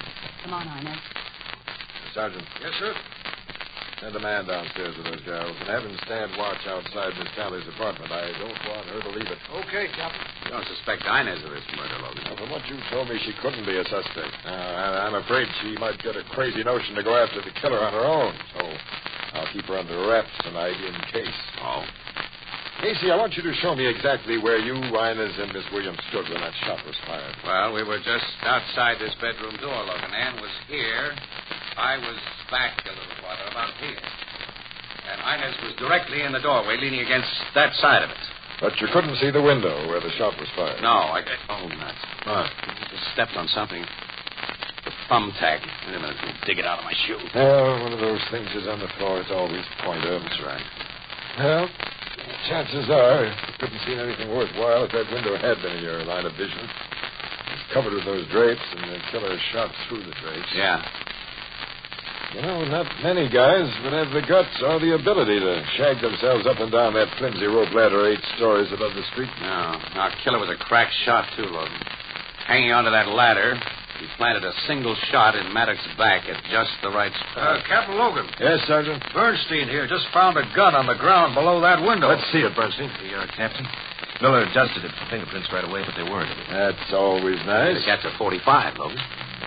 With one exploded shell in the cylinder. That's the murder gun, all right. The killer must have dropped it accidentally, Captain. Fell in a straight line from that window and landed in soft dirt. I found something else. What? This length of fishing line. Fishing line? Yes, it was snagged on the bush not far from the gun. There may be no connection, but I think there is. Go on. Now, this line's in 2 pieces, joined together in a sheet bend knot. What kind of knot? A sheet bend, sir. I was in the Navy, you know that kind of stuff. Also, it occurs to me this killer's been a sailor, too. On account of how he could use a rope ladder so good. And the sheet bend is a sailor's knot. There is a connection. Logan, the killer may have used this fishing line to hang the gun from around his neck while he used both hands to come down the ladder. That way he wouldn't have to dig into a pocket for it. Yeah. And going up the ladder in a big hurry, he could have snagged the line and torn it loose. Take it to the lab, Bernstein, and tell the profs to get busy on it. Yes, sir. If neither line nor gun can be traced, we've still got a small lead, Casey. Maddox's killer must have been a sailor. Whatever he's been, he was only a hired hand tonight. And the guy who hired him is little Andy Grollo. Sure. And what a sweet alibi he and all his mob have got. When Nick Maddox got the works, every one of them was being held in headquarters.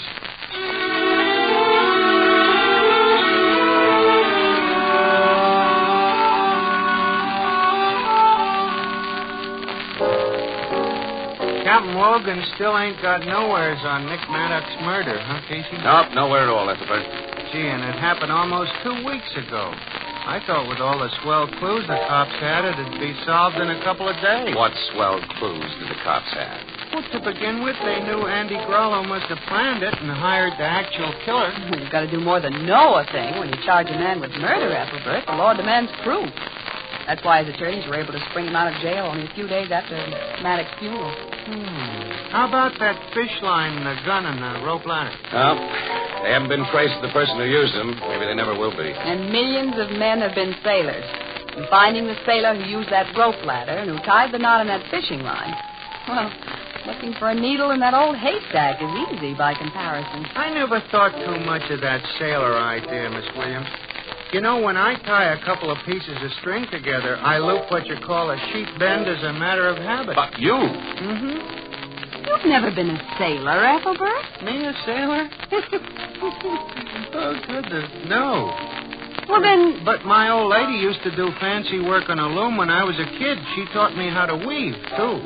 And what sailors call a sheet bend is exactly the same as a weaver's knot. Wait a minute, a weaver's knot? Uh-huh. Well, why didn't you tell me that before? Did you ask me? Annie, come on. Let's get over to the office. Huh? I want a good look at the pictures I took in Maddox's bedroom right after he was shot.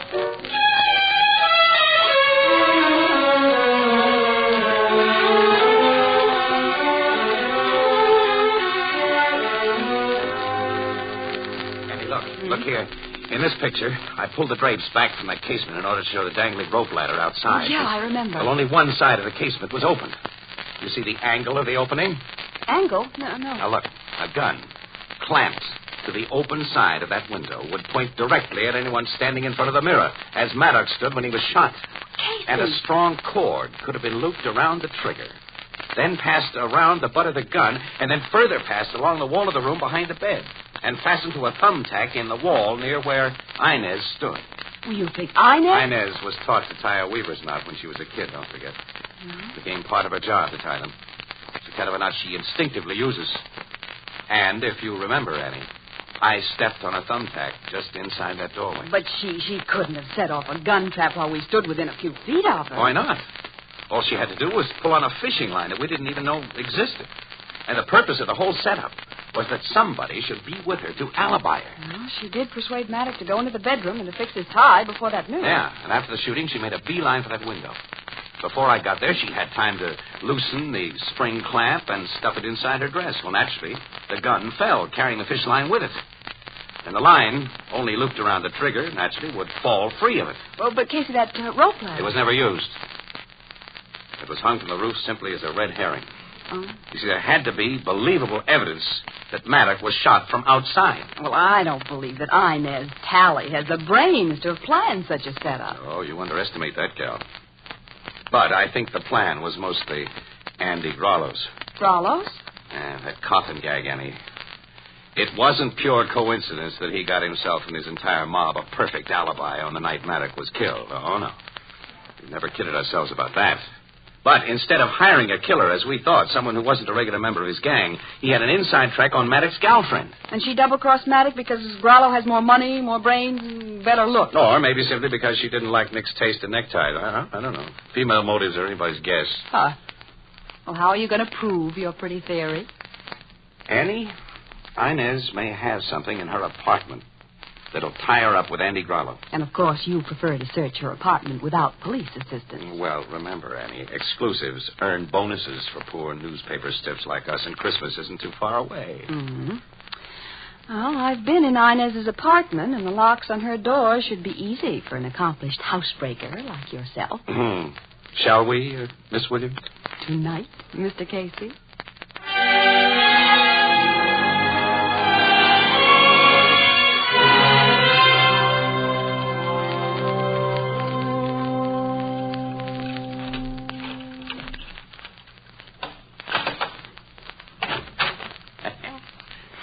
was a cinch, Annie. No trouble at all. Close the door quick and relock it. All set.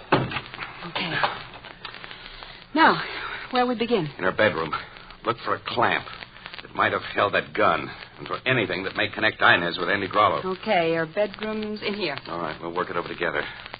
Remember where the light switch is? I think so. Yeah, I've got it. Good evening, Miss Williams. Andy Grollo. And my old pal, Casey. Well, the surprise is on me as well as you. Uh-huh. Well, that's nice to know. I left myself in that front door right after Inez left. You see, I'd been casing her movements from the hall instead of down on the street. Due to, well, I wanted to search her place, too. Yeah. I see you'd made a start before we interrupted. You find what you were looking for, Andy? No, I didn't have time. Now, you two can help me. We're always willing to help a man who has a gun pointed at us. Oh, yes. I thought you'd be. What's here that you want, Andy? Same thing you wanted. Special kind of clamp. You know, this Inez Talley's a smart girl. Before she'd do a certain little favor for me, she made me write a letter I wouldn't like the cops to see. Yeah. I figured her as that kind of a businesswoman. Yeah, but brainy girls are dangerous, like snoopy newspaper people. A guy like me's better off without 'em. So after you two help me find the things I want from Inez, the three of us will stick around until she comes home. I'll get rid of her at the same time I lose you for keeps.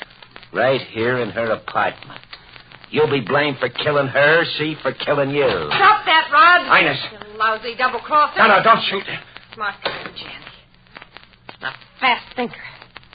Well, try to think your way out of this, you poor sap. I saw you watching my apartment from across the hall. You wouldn't have found what you wanted. I got them things put away in a safer place than this. What? But I've caught you and these newspaper stiffs robbing my apartment. I got a right to shoot all of you, and that's just what I'm going to do. No, don't reach for that gun! Casey! We shot each other, Casey. Shot each other. They certainly have, and good. These double-crossing playmates both need coffins now.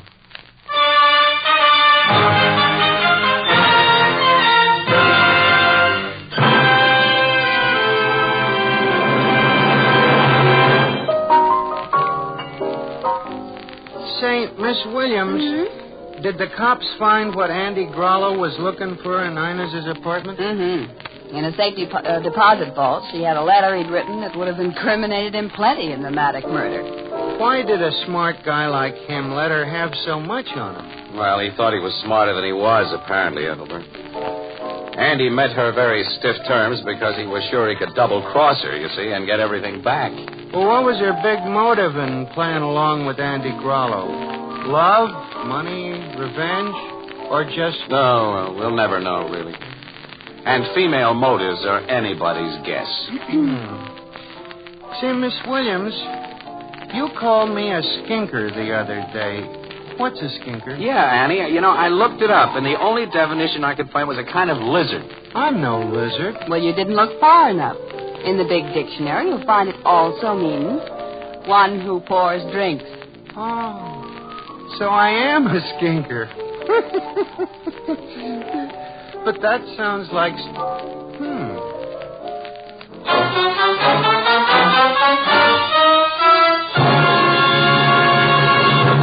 Tonight's adventure was written by Alonzo Dean Cole.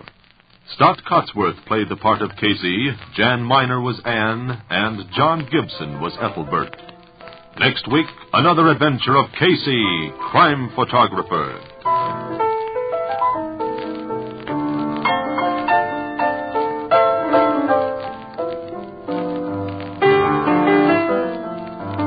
This is the United States Armed Forces Radio Service, the voice of information and education.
Ken Roberts, inviting you to listen to another adventure of Casey, crime photographer.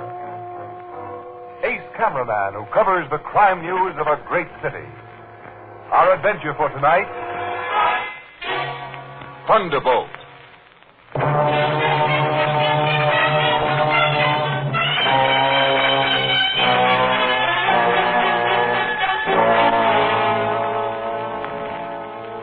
Night. A night of storm. A public garage in a neighborhood of deluxe apartment houses and stately city mansions. An expensive car is driven in as an alert attendant.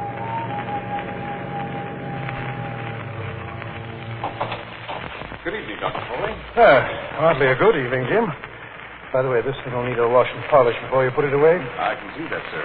Pretty bad weather out. It's filthy. I'll get a man to run you home, Doctor. Don't bother. I'm dressed for rain and need exercise, so I'll walk as usual. Whatever you say, sir. No. Good night, Jim. Night, Dr. Foley.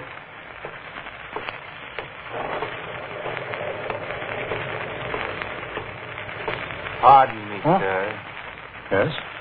May I trouble you for a match? Oh, certainly. Rotten weather, isn't it? Yes, pretty bad. Look, here's a book of matches. You can keep them. Sure you have others? Oh, yes. Good night. Excuse me, aren't you Dr. Foley? Yes? Oh, I've seen papers in the medical journals. Do you mind if I walk with you for a short distance? Oh, if you wish. I shall consider it a privilege. Are you a physician yourself? No, it was once my ambition to become a great brain surgeon such as you are, but now I'm just a sort of jack of all trades, which means, of course, that I'm what the world calls a failure. Well, success and failure are matters of viewpoint. Oh, how true. A man can be as he thinks. He can rise above misfortune and live in Valhalla with the gods. A thunder. To me, that is Thor, the mighty, wielding his hammer, forging his thunderbolts to strike the mountain giants. Do I sound mad? Well, you sound interesting, Mr. Thorson is my name, Doctor. Thorson? Yes. Oh, one of the streetlights is out here. Makes things quite dark. Well, the storm probably knocked it out. Yes, a minor thunderbolt of the storm, the feeble precursor of a greater one, a deadly one. Deadly one? Forged by the hammer of the son of Thor. Here, what are you doing with that? I'm wielding the hammer, striking down the giants, killing you. Thor's son has cast his thunderbolt.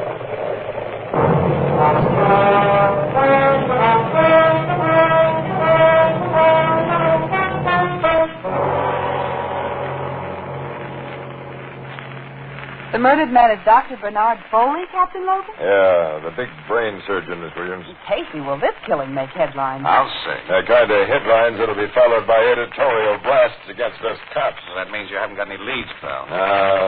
All we've been able to learn so far is that Dr. Foley left his car in the Ardmore garage, and at 11:15, a patrolman found his dead body sprawled across the sidewalk, as you can see it now. Oh. The spot must have been pretty dark before you cops got here with your flood lamps. I see that street light's out. Yeah, the storm knocked it out, I guess. Was Dr. Foley robbed, Captain? No, we found a wallet full of dough in his hip pocket, Miss Williams. Robbery wasn't the motive for his murder. How was he killed, then? Well, the M.E. thinks the job was done with a small tack hammer. What? A small tack hammer? Yeah, the double-headed kind upholsterers use. Hey, well, Logan, that big playwright who was killed last week, Eli Whitlock. Yeah, his skull was crushed with a small hammer, and his body was found on a dark street near his home and on a night like this. I know. The similarity of the Whitlock murders naturally occurred to me. But Whitlock's killer was caught red-handed robbing the body, and he's now in jail.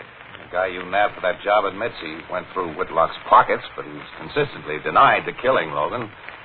Well, I believed his story that he found Whitlock lying in that doorway and figured he was drunk. I haven't believed it, and I don't now. Logan, I have a hunch that you're at the beginning of a very tough case.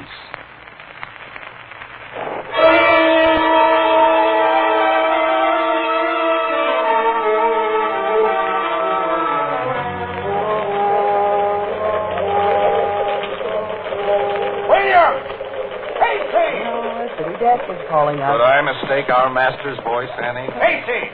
Williams! We're on our way, Here we are, fella. All right, take over the desk till I come back. Now, you two come with me into the private office. Okay. Hey, why into the private office first? We'll soon find out. Close that door so we can have some quiet. All right. Now, you two covered the Foley murder last night. Yeah? And the Whitlock killing last week. You know we did. Casey, from the first, you believed the cops pulled in the wrong guy for Eli Whitlock's bump off. Yeah, and he was behind bars last night when Dr. Foley was killed. I think you had the right idea. Sit down. Now, I'm going to read you a special delivery letter that just came in. Listen to this. Dear sir, last week the much overrated playwright Eli Whitlock met death. Last night, the unduly acclaimed surgeon, Dr. Bernard Foley, met death in the same identical manner. I destroyed both of these frauds. Hey, go on, Bert. Go ahead. And my Thunderbolt shall soon destroy others. Thunderbolt? Shut up and get all of this. All right. The writer goes on. I concern myself only with the giants. Giants? Yes. But I shall slay other giants. On the next night of storm, another alleged giant shall die. Another? This time, a colossus of commerce shall meet his doom. A dealer in money, a seller of false security. Try to prevent his death, you will be powerless. That's all. No signature, of course. Hey, let me see that copy. Here, of the letter. hold it at the corner. All right. Hand-printed in block letters. You think it's on the level, Casey? Your guess is as good as mine, kid. The writer's obviously a screwball. Well, if the letter isn't a gag, the screwball must believe he's Thor. Who? The ancient god of the Norsemen. Thor. The Thunderbolt. Don't you know anything about the classics, Casey? Thor, strongest of gods, a magic hammer. I know. Have you gotten in touch with the cops about this letter, Bert?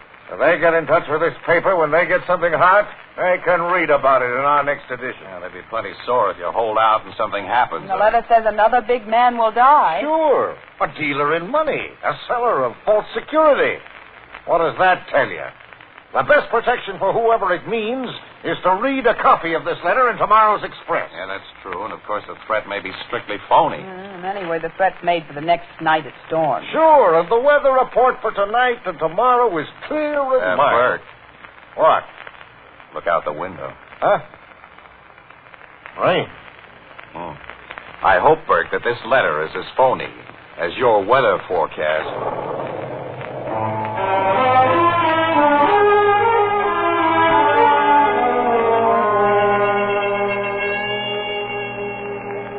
Shall I serve you another drink before you leave, Mr. Clements? No, thanks, Harry. I've already had more than I...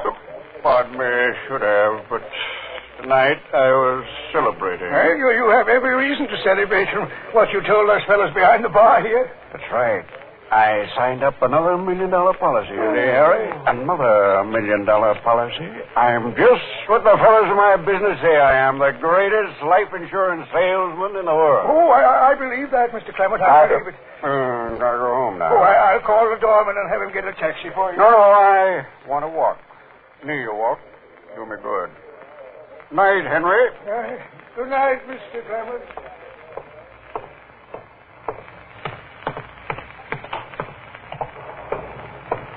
Leaving, Mr. Clement? Yes, George. Thanks. Open the door for me. Yeah, feels good. Rain feels good. Pardon me, sir. Huh? May I trouble you for a match? Match? Oh, sure. Thank you. Aren't you Mr. Alan Clammert? Well, how'd you know? You were pointed out to me at the Underwriters' Convention several months ago as the greatest life insurance salesman in the business. That's so. Do you mind if I walk along with you? Oh, come along. Glad to have your company, Mr. Thank you. And my name is Thorson.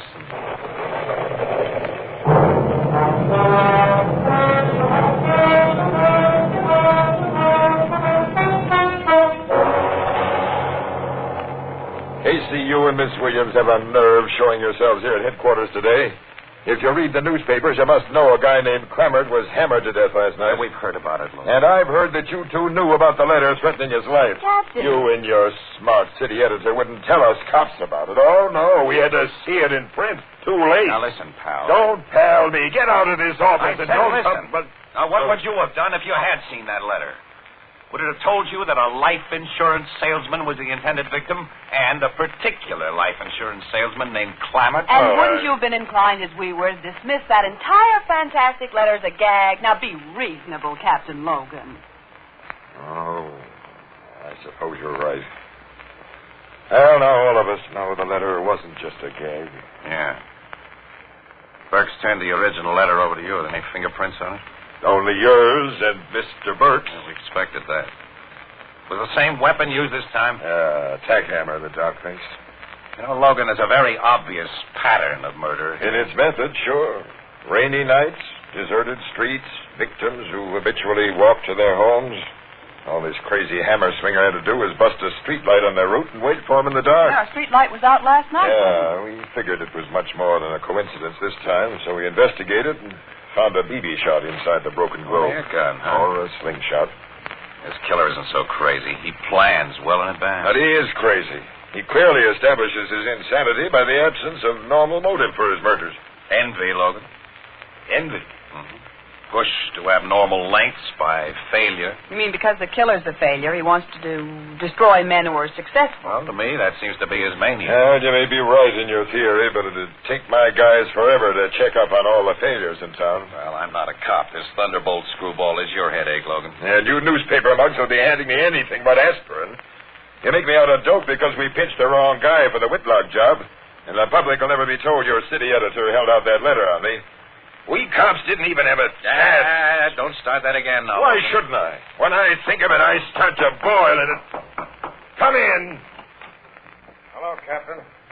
I'm glad to find you and Williams here, Casey. Well, if it isn't Mr. Burke, city editor. Burke, you're an unpopular guy around here, you know. Get out, boss, while the going's good. I don't want him to get out. I want your city editor to stay until I've told him exactly what I think of him. Wait, Captain. Hold everything. Come down here to make amends. With another Thunderbolt letter. Thunderbolt? Same special delivery like the first. Give it to me. Yeah. What's it say? Writer brags about keeping his promise last night and promises another murder when it rains again. Another? This time he's more explicit about his next victim. I think he means to kill a press photographer. What? Yes. A press photographer? You, Casey. Burke, you're kidding. Read that letter and see for yourself. He isn't kidding, Miss Williams. Oh. Casey, this is just my headache. The second letter from that Thunderbolt nut says he's going to kill a press photographer, Miss Williams? It promises to kill Casey, Ethelbert. Huh? It doesn't promise anything of that kind. Only you, Logan, and Burke claim to see the inference in. All right, well, let's try it out on Ethelbert. I want to see. Show him that photostatic copy of the letter, but don't you try to rib me now, pal. Here, Ethelbert, read this. Lincoln Photostat Company Incorporated. No, Ethelbert, down here. Oh. The next to fall by my thunderbolt shall be a very little giant. Little giant. Shut up, Casey. Let him read. You can't. He practices press photography, a minor art. A minor art, get that. He dabbles in a field other than his own, crime detection, in which they credit him with brilliance when the fool is merely lucky. Yeah, now that's something. The Thunderbolt is forged and ready and will strike on the next night of storm. Now, I ask you, Ethelbert, as a pal, can you find anything in that bunch of drivel that could possibly apply to me? Casey, now I'm worried about you. What? The guy practically draws your picture and writes your name under it. He means you.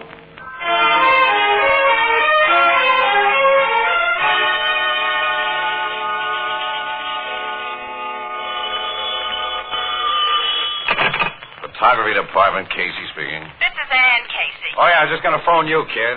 How's that case of sniffles you went home to nurse? Well, I feel a little better. That's good.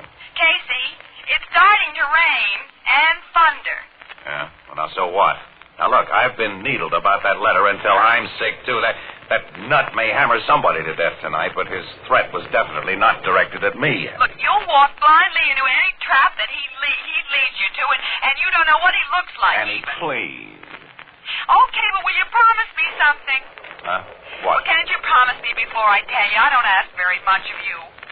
Well, all right, I promise. Look, drive directly to your apartment house when you finish working tonight, and leave your car parked in front of the door instead of going to the garage and walking the 2 blocks home. And then go upstairs and lock yourself in. Listen, Ann. Now, you promised, Casey. Yeah, I've promised. I'll phone you at 11:50. Now, be sure you're there.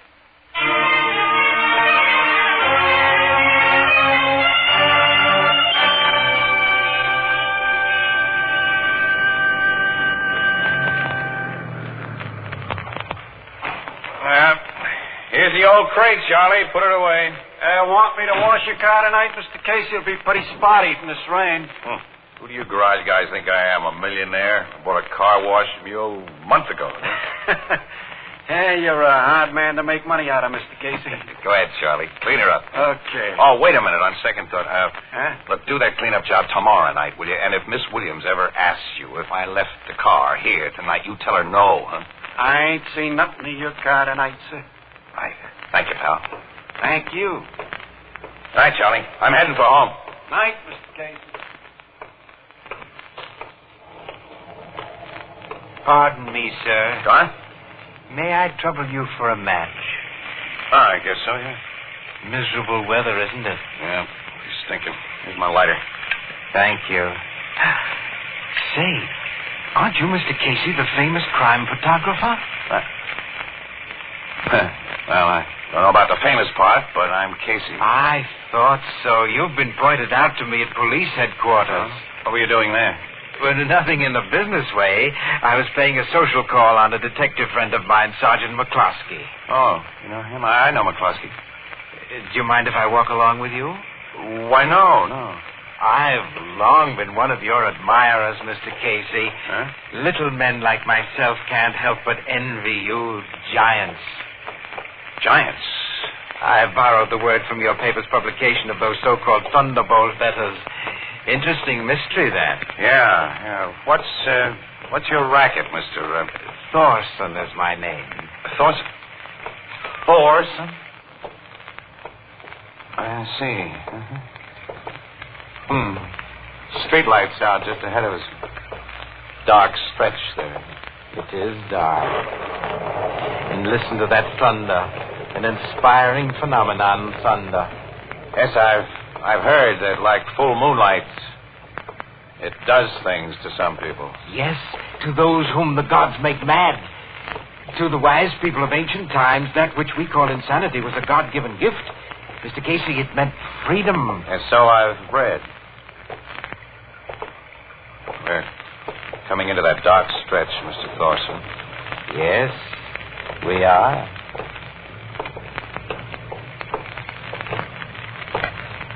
Evening, Casey. What? It's me, Joe McCloskey. Oh, this is an unexpected meeting, Sergeant. Why, yeah. Hello, Carl. You know this guy, Sarge? Well, I oughta. Carl Thorson and I lived in the same block for about 10 years. Hey, what are you doing so far from home, neighbor? I've been visiting friends, Sergeant. I'm walking to the bus stop.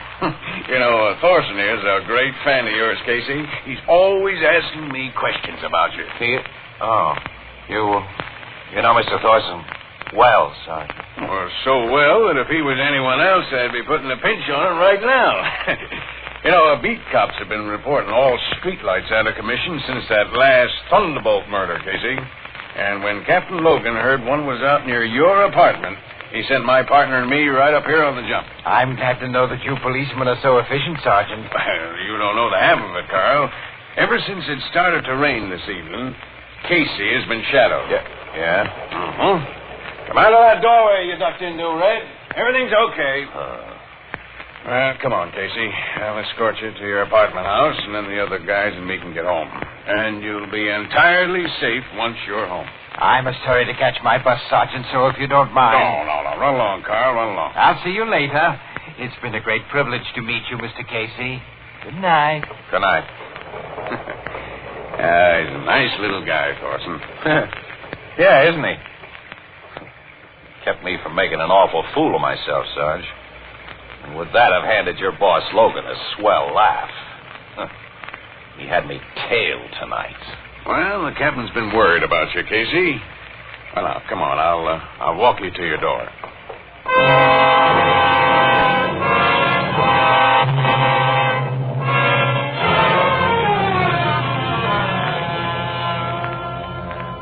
Knew that phone would be ringing. Till I unlock my door. Where's the light?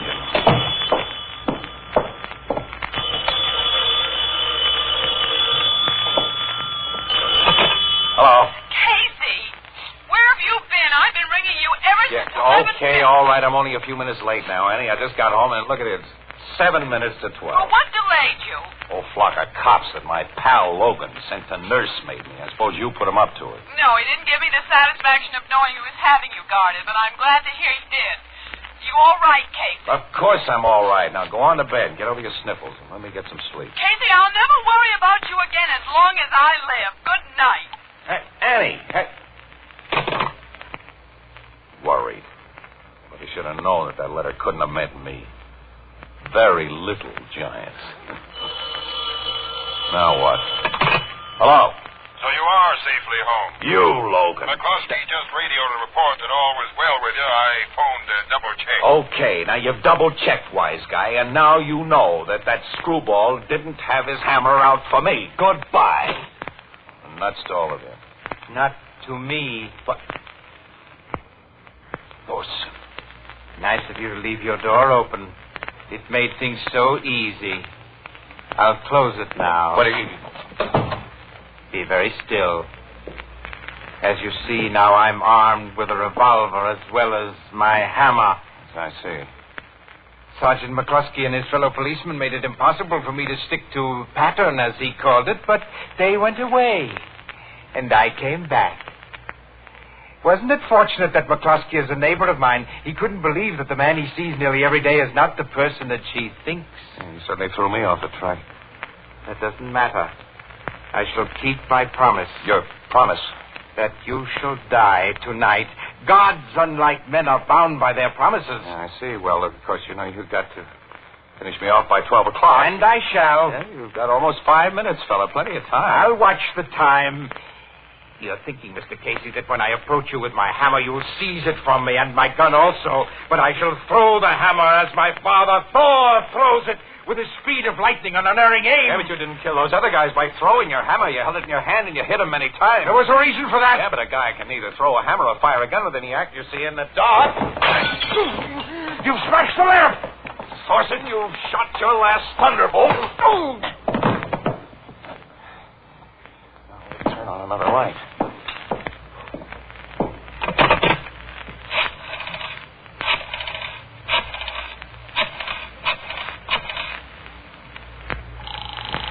Headquarters. Give me homicide. Captain Logan. Just a minute. Homicide Bureau, Captain Logan. Captain Logan, this is Casey. Send some cops up to my apartment to collect the Thunderbolt killer. The Thunderbolt? Yeah, he's sleeping on my living room rug right now. He's even crazier than I figured he'd be, Logan.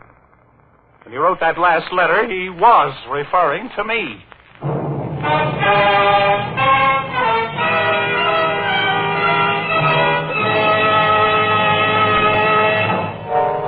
They took Thorson to the insane asylum, huh, Miss Williams?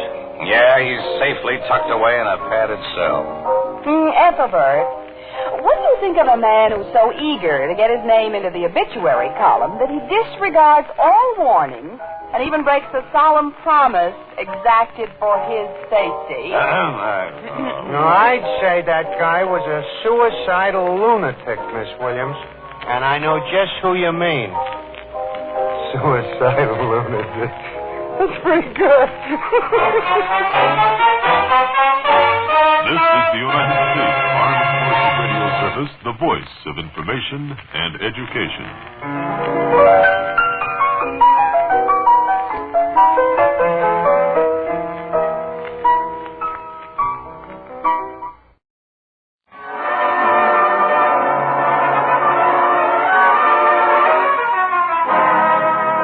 Good evening. This is Ken Roberts inviting you to listen to another adventure of Casey, crime photographer. Ace cameraman who covers the crime news of a great city. Our adventure for tonight, The Upholsterer.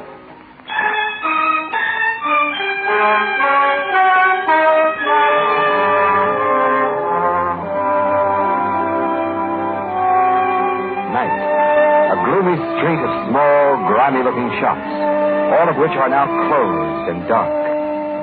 In front of one of them... Goldblatt! Goldblatt! This is Perucci. Is everything all right with you? Goldblatt! Hey, what are you doing, Perucci? Why are you trying to wake up old man Goldblatt? Is that your business? And what is a small boy like you, Joey, doing out so late? Late? It's only 10:30. Anyway, the old lady ain't home from work yet.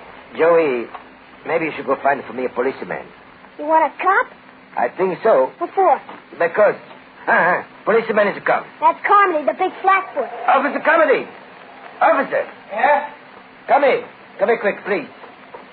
Something wrong, Perucci? I don't know. A couple of minutes ago, Officer Carmody, I hear what sounds like gunshots. Gunshots, huh? Gee. Where'd you hear 'em? I was just going to bed behind my shop next door. Suddenly, from the other side of my wall, from Goldblatt's place, I hear boom, boom. Then I hear what sounds like something heavy falling to the floor.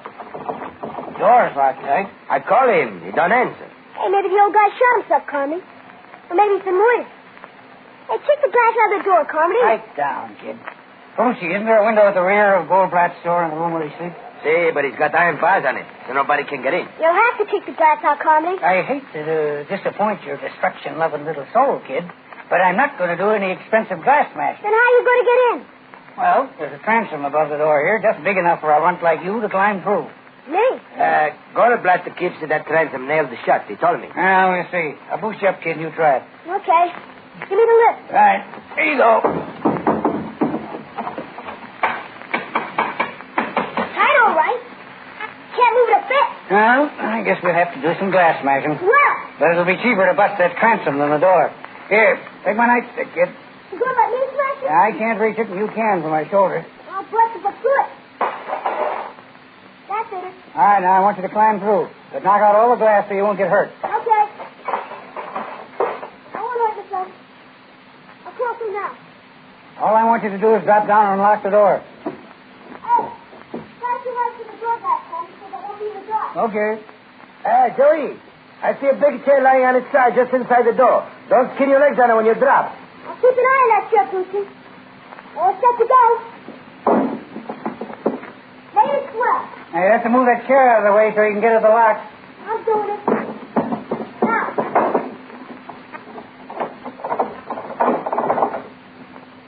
Turn the lock. The door don't open. Hey, wait. The key lock in the door. Now we turn through. Okay, now. Okay, nothing. The door still don't open. So? You must have returned one of the two locks you'd already unlatched instead of getting the third one you missed. I'll get them all this time. Let's hold the knob, Tommy. Let me open the door when I can. Okay, but hurry. This guy Goldblatt would have to have his door triple locked. Goldblatt is always afraid he's going to be robbed. I got it, Carmody. The door's open. It's about time. Now I'll have a look behind that partition. Me too. Goldblatt's workroom is back at that door. At least this partition door wasn't locked. Here's the light switch. Now we'll see. Well, I don't see anything look wrong. Neither do I, and I didn't expect to. You imagined those gunshots, Perucci. Hey, look here behind the busted sofa. What? Holy. It's a Goldblatt. Officer Carmody. Is he dead? Guy has 2 bullet holes to his chest. He's dead, all right. The murder. It's like the guys in the movies. Perucci, close the front door. The killer's still in this shop. He's not leaving. Lock that door. See, I lock him. Maybe the killer shoot for me. No, he won't. I'll keep my eyes open, my gun ready. Not many places here to hide.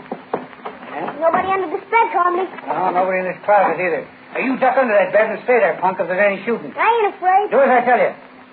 Nobody back of this pile of furniture? Nobody hiding anywhere. The killer ain't here. I locked the front door again. Okay, Perucci. Well, let me have a look at this rear window. Yeah, closed and locked from inside, and there's heavy bars on it, just like you said. Nobody could get through by that door in the front. Well, there's no other way into this place or out of it. And since nobody but us are here now, it's plain the poor old Goldblatt committed suicide. There's no cat beside him, Carmody. The gun probably fell into the sofa, kid. Here, I'll push it out of the way. No gun there, Copper. I see no gun anyplace. Yeah, do I. Must be under the body. I'll lift it up a little. Still no cat. No gas. That's good in the first place. Shot is murder. Yes, but if the killer got out that front door and locked it behind him before we busted in here, how could he have wedged that big chair back of the door after he was outside? And nobody could get out of that locked window in the back. Hey, this is a mystery, ain't it? Yes, and too deep a one for me. Thank the Lord I'm just a plain uniformed cop. I'm using this phone to call the station house. Let them turn the detectives loose on this one.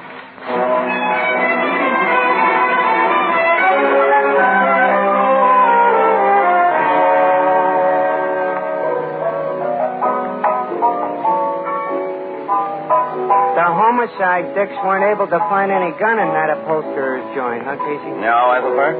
They practically tore the place apart looking for one. But when the medical examiner got there, he said Goldblatt couldn't have committed suicide anyway. Well, if the guy was murdered, how did the killer get out of the place? Well, Captain Logan and his men are having a sweet time trying to figure that. Yeah, they're going nuts.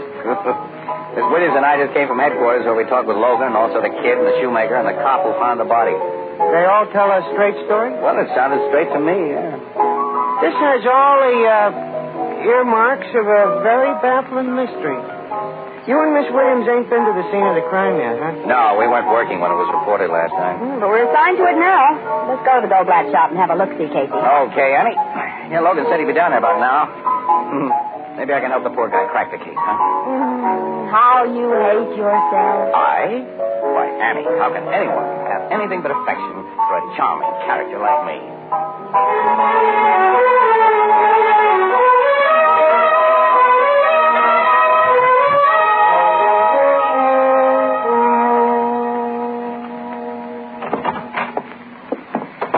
Hello, Captain. Hi, Logan. Oh, so you two are here. Mm-hmm. So, this is the scene of the impossible Goldblatt murder. Wait till you size up the joint, wise guy. Oh. 3 good, solid locks on this door. And the door was locked tight by at least one of these locks when the cop and that kid and Perucci tried to get in. But skip the locks and answer this one. After the killer shot the old man and was making his getaway, how did he manage to leave a chair lying against the door inside? Which is the chair? Here, this big old high back. Someone has left it here for Goldblatt to recover. Well, the kid and the cop and Perucci all agree this chair lay inside against the door, which opens inward. Yeah, on its side. I think it was about in this position. Now, it had to be placed this way by somebody inside. It couldn't have been so placed by anybody outside. Well, it may have fallen in that position after the door was closed. Miss Williams, a big solid chair like this doesn't just fall. It has to be wrestled around. Besides, the neighbors say Goldblatt always put a heavy piece of furniture against this door when he closed up for the night. The old guy had a constant fear of being robbed. Well, he was shot through the heart twice. Goldblatt couldn't have put the chair there after the killer left. I know. Dix from the precinct station got here before your guys did last night. I suppose they moved a lot of stuff in the joint. Yeah, to make sure the killer wasn't hiding here. About the only thing they didn't shove around was this sewing machine because it was bolted to the floor. Let me see where they found the body. Come on. It was here in his workroom, behind that old sofa. Have you learned the possible motive for the murder, Captain Logan? No, Goldblatt had no enemies that anyone knows about. But he was so afraid of being robbed, a lot of people in this neighborhood figured he had a lot of dough stuck away here, so someone may have come here last night to get that dough, only they didn't get it, and apparently never even looked for it. Yeah, we were told the precinct Dix found over $100 in Goldblatt's pocket and about $4,000 hidden in his mattress. Well, those are the first places a thief would look for money. Sure. Casey, see if you can figure it out. Huh? Me? Oh, I'm just a newspaper mug, pal. You're the big chief of the homicide department. Well, I'll soon be back at pavement pounding if I get many more cases like this. And that Casimir killing. Haven't gotten anywhere with that either? No, but I got a chance there. Whoever bumped off Charles Casimir for the $80,000 got some very hot money. That 80 grand was in $100 bills Casimir had just gotten from the bank, and the bank had made a list of the serial numbers, which we've circulated all over the country. And when the murderer starts to pass that... well, wait a minute, though. He'll lay low for quite a while before he does that. He's even smart. And he'll try to pass him eventually, and we'll get him. I wish I had a string like that on Goldblatt's killer. Say, Casey, you're a lucky guy, and sometimes you get hunches that don't turn out too badly. Huh? And now that you got the lowdown on this thing, you got any ideas? Well, now, what are you paying for ideas these days, pal? You going commercial on me? Well, why not? When you're in a tight spot like this, a little first-class assistance from a qualified expert should be worth, well, I'll tell you what. The next time a juicy murder is committed, you could let Ann and me in for an exclusive story and pictures.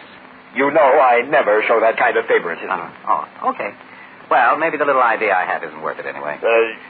You got an idea? No, just a small one. It was really not worthy of my genius.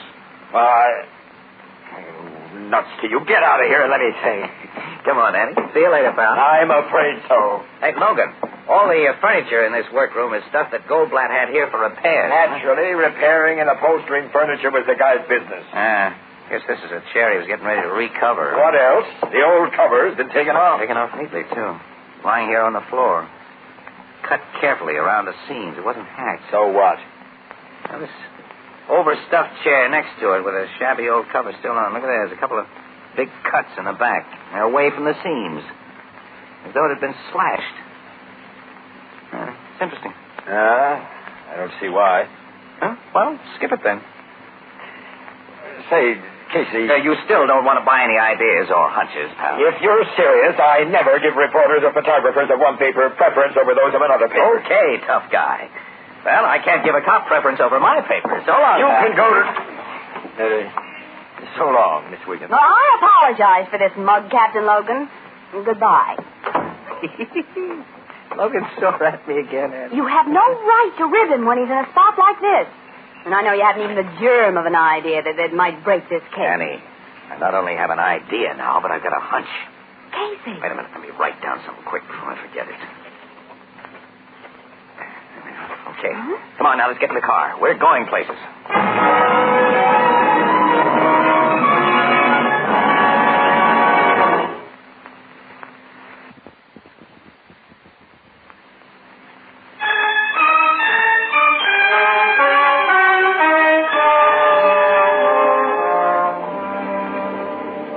Where are we going, Casey? Not very far, Annie. Oh, will you please tell me? Okay. All right, now. Here's the idea that Logan wouldn't buy. Giving it to him for free if he hadn't been so bullheaded. As it is, we'll prove it ourselves before he gets it. Well, what is the idea? Well, Goldblatt's neighbor, Perucci. He says that after he heard shots last night, he heard something heavy fall in Goldblatt's shop. And everybody, including myself, figured he heard Goldblatt fall. And apparently that's what Logan still figured. But, Annie, Goldblatt's body was found a good 20 feet away from Perucci's wall and directly behind a big overstuffed sofa. Now, Perucci didn't hear a body drop. He heard the crash of that heavy chair that fell behind that door as the killer ran out of the door and slammed it behind him. Well, Logan said that the chair couldn't have fallen. And I think he's right. It couldn't have fallen if it were resting solidly on its four legs, but suppose it was piled on top of another chair upside down. There isn't much floor space in Goldblatt's joint. He must have had to pile stuff up so he'd have room to work. And if that chair was piled on top of another, it might have toppled easily. And the vibration of a door slam would dislodge it. That's right. Precinct men had moved almost everything by the time Logan arrived. He didn't see furniture in piles, and he doesn't always use his imagination either. And the killer didn't waste precious time locking that door either. The Perucci and the policeman couldn't open it. Because the chair fell between the door and that sewing machine that's bolted to the floor. It formed a solid wedge there until the kid moved it. Then, when he thought he was unlocking the door, he was really locking it. Okay. I'll buy that idea. All right.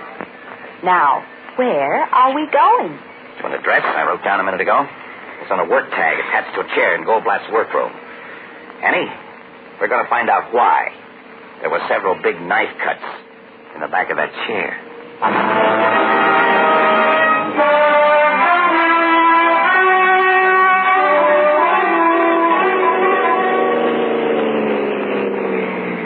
There's the address, Annie. It's across the street there. Furnished room to let sign in the window.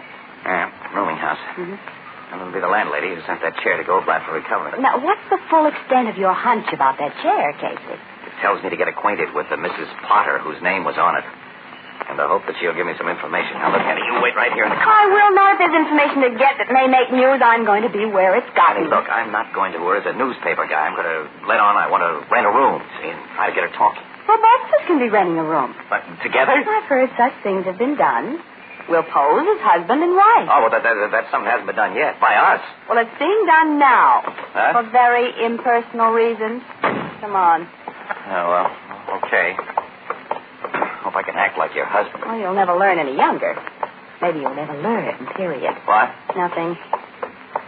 Well, you must have some sort of a plan, so you do the talking and I'll just stand by. Yeah, that'll be best. Here goes the doorbell. Better begin to look wifely, huh? Don't worry about me. Hey, someone's coming. Now, remember, let me do the talking. Yeah, okay. Good afternoon. How do you do? We're looking for a room and saw your sign. Oh, won't you and your husband come in? Thank you. I have a very nice double room on this floor that's just been vacated. Do you mind the lower floor? Not at all. Well, then come this way. Oh, what's your name? Mr. Casey. And Mrs. Casey. Oh, it's a pleasure to know you. I'm Mrs. Potter. Oh, it's nice to know you, Mrs. Potter. Yeah. Well, now, let's see the room. One of my best. Was at that parlor when my husband was alive, but since I had to take in paying guests. Yes. Do you like it, Casey? Call your husband by last name, Mrs. Casey? Why, It's a habit she got into before we were married. Yes. It's a little unusual. Yes. Well, I have a most unusual wife, Mrs. Potter.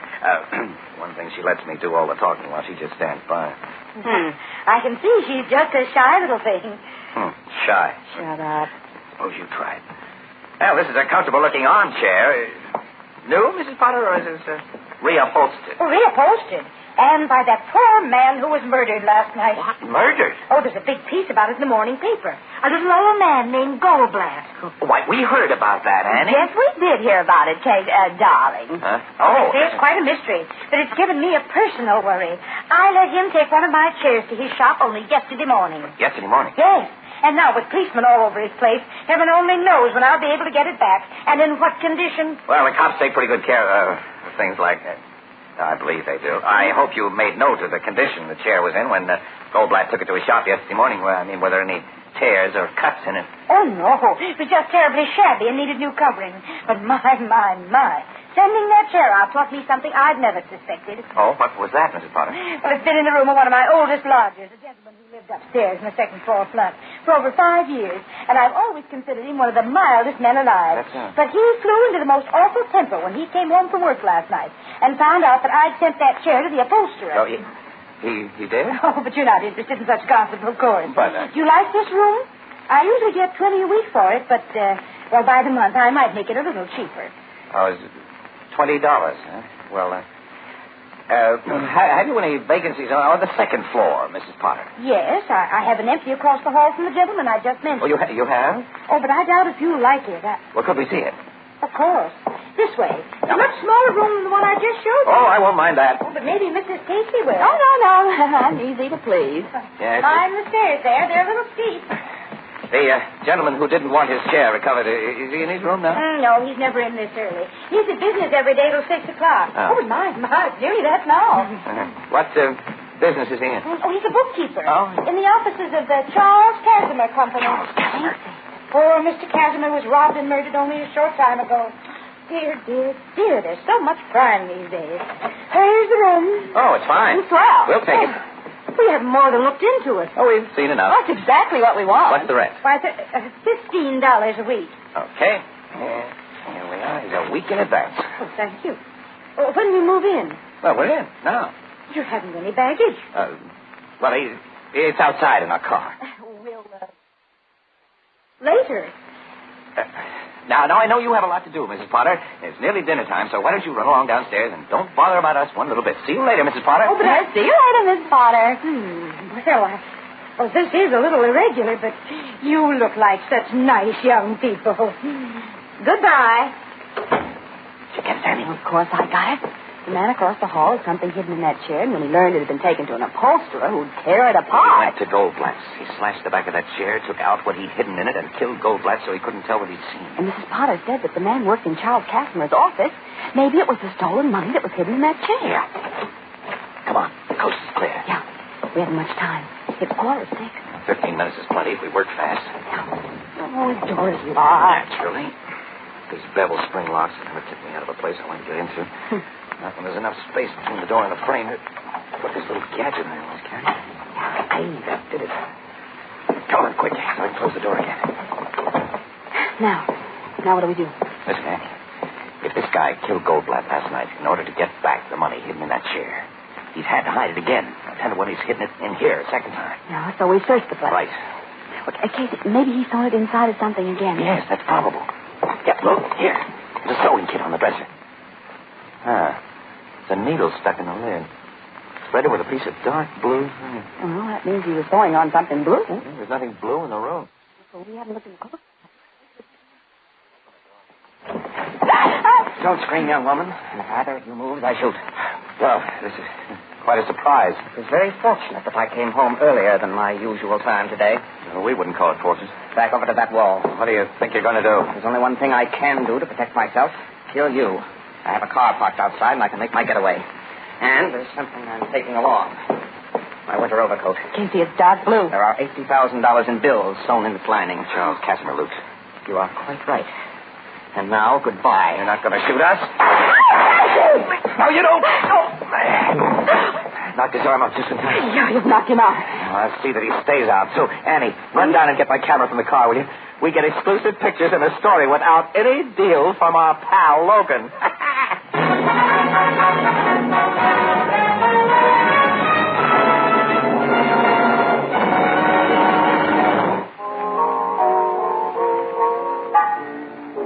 So this guy was the killer of Charles Casimer as well as the murderer of that poor little Goldblatt fella, huh, Casey? That's right, Ethelburn. The Casimer job was his first crime. He worked in Casimer's office, and he learned about the $80,000 withdrawal that his boss was making, and he got a greedy impulse. He never had a chance to spend a nickel of the dough he did 2 murders for. Like I always say, to coin a phrase, crime does not pay.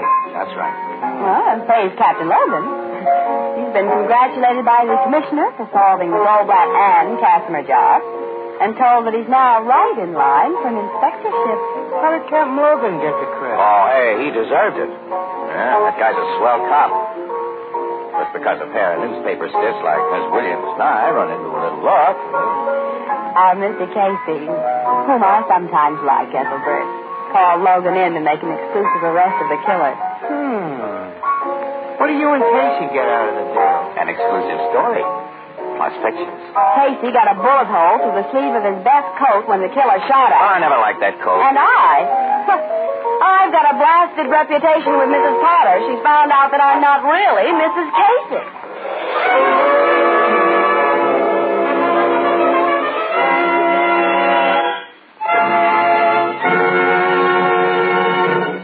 This adventure of crime photographer starring Stott Cotsworth as Casey came to you through the worldwide facilities of the United States Armed Forces Radio Service, the voice of information and education.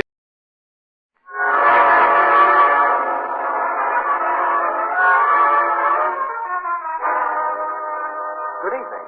This is Ken Roberts inviting you to listen to another adventure of Casey, crime photographer. Ace cameraman who covers the crime news of a great city. Our adventure for tonight, wanted a gun.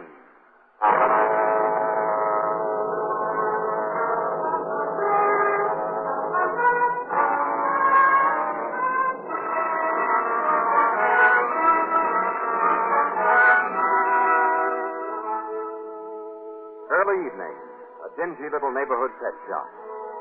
Only a few pert canaries are there, half a dozen drowsy puppies, and the poker-faced fat man who is Paxton, the proprietor. Then the street door opens and... Hello, Paxton. Evening, Mr. Mercer. You're, all alone, I see. Yeah? What's that young bull terrier of yours need tonight, huh? Well, I just dropped in to Say hello. Ah, that's good of you. You look as though you had something on your mind, Mr. Mercer. Paxton, I want a gun. A gun? I've been told you can get me one. I sell pet supplies, not guns. Whoever told you I that... got a phone call today from a man who said you knew the right people. He didn't give me his name, but he was obviously somebody who knows the spot I'm in. As you must know it, you hear all the neighborhood gossip. I know Jeff Robbins gets out of city jail tomorrow after serving 60 days for throwing a punch at his wife because of you. I had nothing to do with her. Robbins is just a jealous fool. But you figure Robbins will come out of jail pretty sore at both of you. He's threatened both of us, and I need a gun to protect myself. How about her? Well, she'll be with friends he doesn't know about, but I can't disappear like that. I've got to be at my job. Now, I don't want to go to the police for protection. I see. Will you get me a gun? Well, if I don't, you'll try to get it from somebody else. Yes. Well, Mr. Mercer, then I may as well get you a business. And I won't be too hard on your pocketbook. A good handgun, fully loaded, will cost you only $75. 75? Under-the-counter prices usually run from $200 up. Guess you don't know much about guns. No, I don't. I've got 75 on me. Give me the gun. Why, hey, I don't keep those things in stock. You get your rod tomorrow. That's Wednesday. You come to the back door of my shop for it at 6 tomorrow night. But Robbins will be released long before that. Well, he'll have a few things to do besides looking for you. He's half owner of the business, for one thing, and will want to know how his partner's been running it. Besides, you know, Mr. Mercer, 60 days in jail can take the fight out of a fella. All right. I'll be at your back door for that gun at 6 tomorrow night.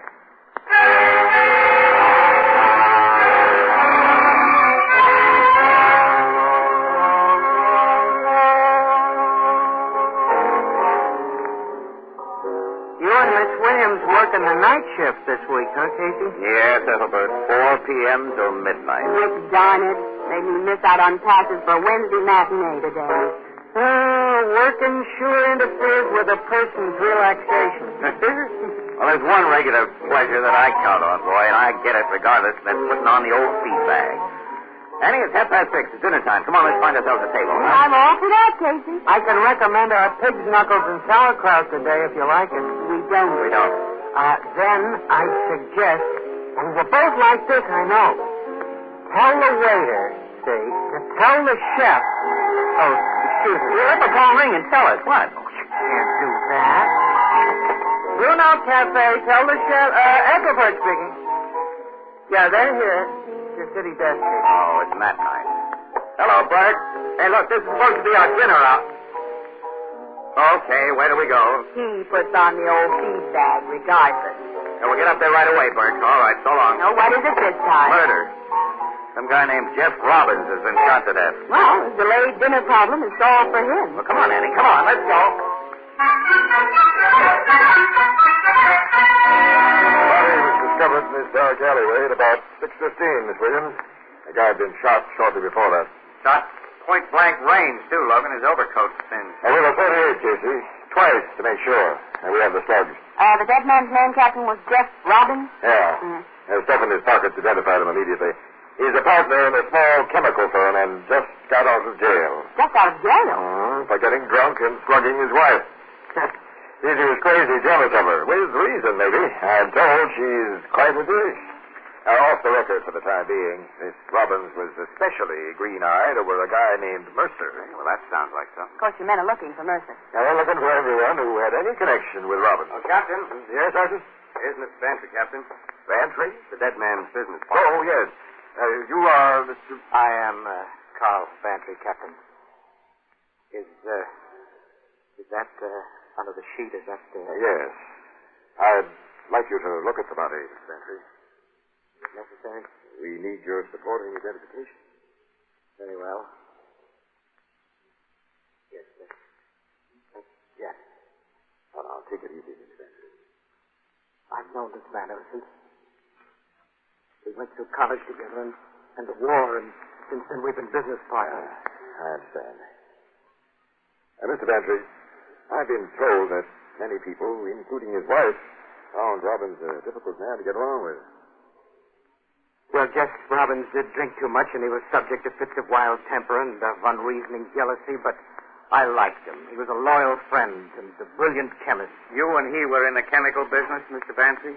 Yes, Mr. Casey's my name, Morning Express. I'd like some pictures of you, if you don't mind. Oh, very well. Thank you. Well, just go on talking to Captain Logan. I'll get some unposed shots of you. Oh, there's one more question I'd like to ask you. First, Casey, you'll wait until I ask my question. Oh, all right. And now, Mr. Bantry, tell me what you know about Robbins' recent imprisonment for assault and battery and his attitude toward a man named Hugh Mercer. You've learned about Mercer? Yeah. The reporter was very bitter toward Mercer, wasn't he? He made threats of what he'd do to him after he got out of jail. Yes. You think that Mercer may have killed him in order to avoid fulfillment of those threats? I'm asking what you think. I know very little about Mercer. Now, what do you think? What do you know? Well, he's a rather good-looking young fellow who's probably attractive to a certain type of woman. Mrs. Robbins said? The boys are bringing in Mercer now, Captain. Yeah? Hey, this I want. Hey, you fellas have got to believe me. You've got to believe me. This is Mercer, Captain. They picked him up as he tried to hop a bus 6 blocks from here. Oh, he did, huh? And they found this, Captain, a .38 revolver in his pocket, fully loaded, except for 2 slugs that have been recently fired. I've never fired that gun. I didn't know it had been fired. I bought that gun from Paxton tonight, the pet shop man. First, he swore he found it. I'm telling you the truth now. You've got to believe me. Tell me the truth, Mercer. Tell me all about this gun and Paxton's pet shop.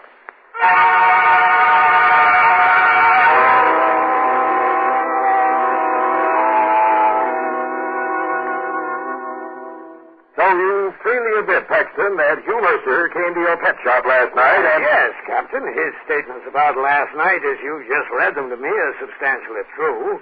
But his continued statement in which he claims that he received a gun from me tonight is altogether untrue. You deny that Mercer came to the back door of your shop at 6 tonight and paid you $75 in exchange for a loaded .38 revolver? Of course. Now, look, Captain, I've been in business at the same address for nearly 8 years. The neighborhood cops know me well. I definitely do not keep guns at my place or sell guns. Somebody told Mercer that you did. Well, we have only his word for that, Mr. Casey. Why should he have propositioned you? That part of his story isn't true. Well, frankly, I think it is true. I figure somebody told him he could buy a gun from me as a joke. I suppose you want us to believe that you strung along the joke with no idea of providing him with a gun. Well, I strung him along because by letting him think I'd get him an illegal gun and cheap, I figured he wouldn't shop elsewhere. And then if he'd come to my place tonight, I intended to talk him out of the gun idea. If that failed, well, I meant to notify the cops. Why didn't you notify the cops first? He'd have denied anything I said, and I'd prefer to keep out of other people's business. Because you delayed, Robbins was killed tonight by Mercer. You're sure Mercer did the job? The murder bullets were fired from the gun that was found on him. Oh, I see. Paxton, you knew Robbins, didn't you? Well, he came into my place occasionally to buy bird seed for a pair of finches I sold his wife several years ago. You know Mrs. Robbins better. She's been in my shop more often. We understand she's a fine-looking gal. Understand? You haven't seen her yet? She was a little hard to locate, but she's being brought here to headquarters now. Oh, I see. Now, that'll be all for now, Paxton. Go home. Don't discuss our conversations with anyone. And be back here at headquarters at 10 tomorrow morning. Oh, I'll be here, Captain. Good night. Good night. Logan, you figure that guy's in the clear, so clean you can just let him walk away? Anyone with his excess blubber won't walk too far, Casey. And he tells a straight, believable story. I mean, he was ready with a lot of good answers. Well, you don't think he's on the level, Casey? You know, this Mercer was a perfect sitting duck for a frame-up. He was scared of Robbins' threats, and a lot of people knew it. Paxton might have slipped him that gun, as Mercer claims, after it had been used to bump off Robbins. Well, that'd mean Paxton bumped off Robbins. Where's his motive? Well, don't forget there's a good-looking dame in his picture, wasn't You mean Paxton might be gone and Mrs. Robbins so gone he'd knock off her husband and frame her boyfriend? Well, that sort of thing has happened. No, you'll never sell that overstuffed bird seller to me as a guy who killed for love. No, to me either. Well, I'm afraid I agree with you, as a matter of fact. Paxton might take a big chance for big dough, but not for a dame. Mercer did the killing, Casey. Yeah, I guess so. Come in. Mrs. Robbins is here, Captain. This I want to see. You found her at a party, Sergeant? Yes, sir. Just as I phoned you. She left the friends Mercer told us she was staying with early this afternoon and went to another place. Afraid her husband might find her. She She was at this party when Robbins was killed, so she's in the clear. Yeah, I figured that, since we got Mercer and his gun. Sergeant, do you consider her the heartbreaker we've heard described? Oh, yeah. And she uses beautiful perfume. Perfume? You'll notice it yourself, Captain. Bring her in. Yes, sir. Beautiful perfume. Some of these cops are yours, Logan. The captain's ready for you, Mrs. Robbins. Thank you. Captain, I am Captain Logan, Mrs. Robbins. how do you do? Hey, she is good looking. So are gold-plated dumbbells. She doesn't make me think of a dumbbell. Pleased to know, Mrs. Robbins. Well, thank you, Captain. So you'll find this chair the best, I think. Thank you, Mr. My name's Casey. No, just relax, Mrs. Robbins. We realize you've had some very shocking news. And I shan't add to your trouble. Just a few routine questions. And then you can go home. You're so kind. May I have a drink of water? No, I'll get I'll it. get it. No, I got it. Casey! Well, Logan.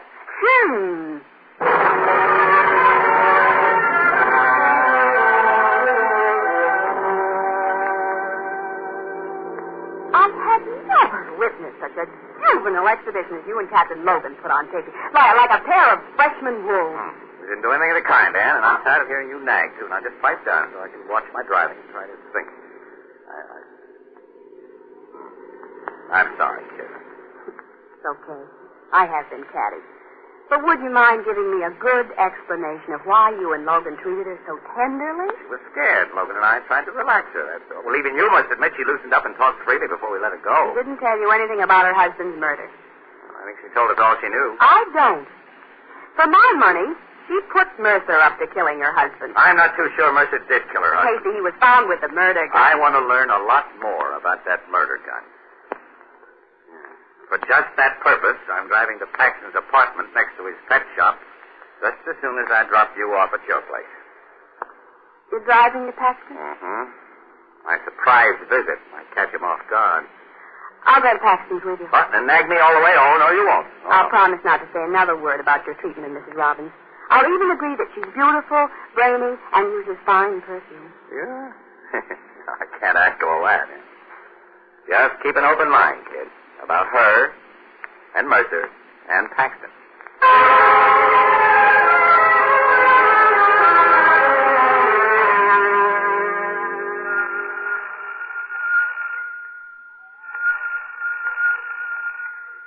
Paxton can't be in, can he? Oh, try this door. Well, this is locked. Come on in, Annie. Well, we can't walk in. Yes, we can't.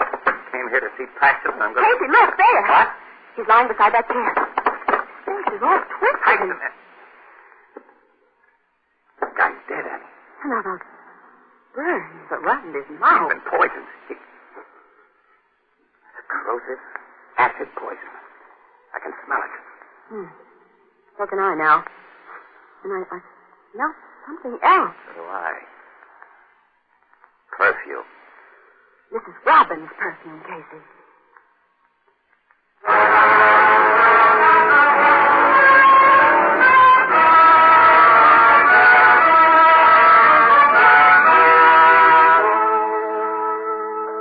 Well, Casey, with the scent of a very distinctive perfume floating in the air of this room, am I still supposed to keep an open mind about the fascinating Mrs. Robbins? But why should she have killed Paxton? Well, like Mercer, Paxton was in love with that woman. And she used both him and Mercer to rid herself of a jealous, brutal husband.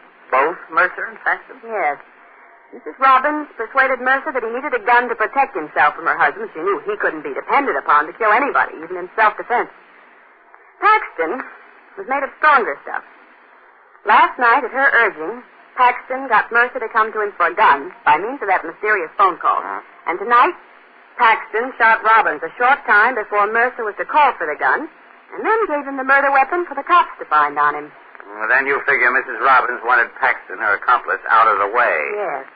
She came here as soon as she was released by Captain Logan, suggested that Paxton set out highball. Then there are 2 empty glasses on this table, Casey, and spunked his drink with poison. It's a good theory, Annie, but... Casey? Huh? Something in this dead man's hand. Something that looks like... Let me see it. Yes. It's a piece. An entire corner torn from a $100 bill. Clutched in his finger. Annie, that perfume isn't simply floating in the air. This piece of a $100 bill is soaked with it. Smell it. Yes. Because she had it in her purse. She paid Paxton money for the murder of her husband, Casey, and then killed him to get the money back. And as he was dying, she tore it from his hand. That's the way it looks, kid. Well? Now, wait a minute. You won't bring in the cops on this yet. We're calling on Mrs. Robbins first, and right now.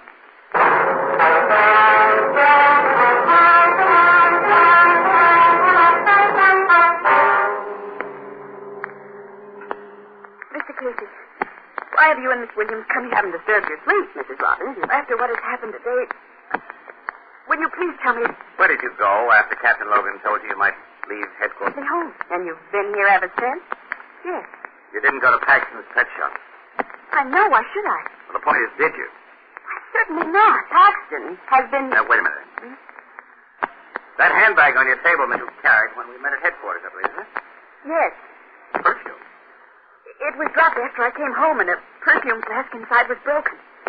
What are you doing with my bag? I want to see what's in it. Give it to me. You want? Not only break a flask of perfume in your bag, but you leave a wad of $100 bills in it with a torn-off corner. It's perfect. Well, that's what you two are talking about. And I don't know where all that money came from. Some change in my bag. If I'd come home alone... If you... You killed Paxton to tell how you contrived your husband. And the police won't say Now, wait a minute, then. Wait. Wait? Yes. Mr. Casey, you must believe me. You didn't come home alone, Mrs. Robbins? Somebody paid your cab fare? Yes, Mr. Bantry. Bantry? My husband's partner. He was waiting outside of police headquarters. Well, was he with you when you dropped your bag and broke that perfume flask? It was Mr. Bantry who dropped the bag and accidentally stepped on it. Oh, yeah? Who inherits your husband's share of the Robinson Bantry chemical firm? I do. Was your husband insured in favor of his partner? No. They talked about partnership insurance, but couldn't afford the premium. They planned to take it out after the formula was perfected and sold. The formula? It was something they've been very excited about. A secret chemical process that will improve the quality of cheap, thin plastic. But Jeff said it would make us rich. Has Bantry discussed this formula with you? No. He knows how ignorant I am about such things. Mrs. Robbins, I want you to phone Bantry and ask him to come here right away. Come here? At this hour? Yeah, I've got an idea he's still awake, waiting for news about you rather than from you. Now, if you were to tell him that you've learned something about that formula, that it's been sold, for instance. Mr. Casey? Now, never mind. Wait a minute. I'll dope out a complete plan of action for you by the time he can get here. And then, I want you to offer him a drink. But why? We'll be here, out of sight. Casey. Annie, I'm playing a hunch.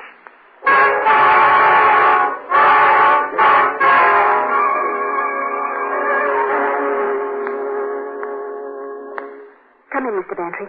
Mr. Bantry? Why, Hera. Have I stopped being calm? That remains to be seen. Let me close the door. Who's been talking to you about that formula? Carl, we've been friends a long time. Let's stay that way. I need friends now. Of course, Ella, my dear. Now, don't you worry. Why don't we have a drink? Would you like one? Well, yes. Yes, I would. If you'll join me. I will. I have everything right here. You heard nothing more from the police since you left headquarters? No, why should I? I simply wondered. Bye for you. Such to me. Yes, thanks. Now, what about that formula? Who's been talking to you? No one. I was free. I just wanted to make sure that I receive a full half share of the money that formula brings in. Oh, is that all? Well, don't you worry. You get just full share of the profits from that formula. Let's drink to it. All right. But put a little more rye in my glass first, huh? Certainly. Say when. That's fine. Here you are.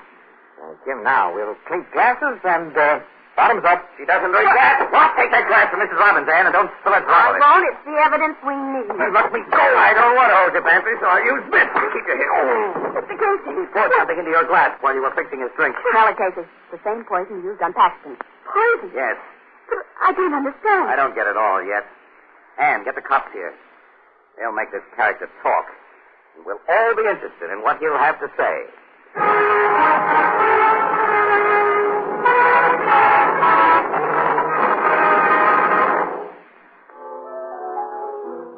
What did Bantry confess to the cops, Casey? Well, we have the full story now. You can read it in the Morning Express, Ethelbert. I don't want to wait to read it. Well, okay, impatience. I'll tell you. That formula, a process to toughen cheap, flat fix, was perfected during Robin's stretch in jail. And it can be sold for at least $100,000. Bantry wanted all of it. With the promise of a few thousand, he persuaded Paxton to frame Mercer with that gun after Bantry killed his partner with it. Bantry shot Robin? Yeah, and passed the gun to Paxton. And then he poisoned Paxton and hung a pretty little frame around her. And he would have gotten away with it if our Mr. Casey... Oh, well, it's nothing at all. I just merely had an inspiration. If our Mr. Casey wasn't so pig-headed as to think a good-looking gal can do no wrong. My great gift for character reading gets no respect from certain people, Elizabeth. I'd like to meet Mrs. Robbins, Casey. You say she's a blonde? Mm-hmm. Blonde. Wow. I mean, Bruno Cafe, Ethelbert speaking.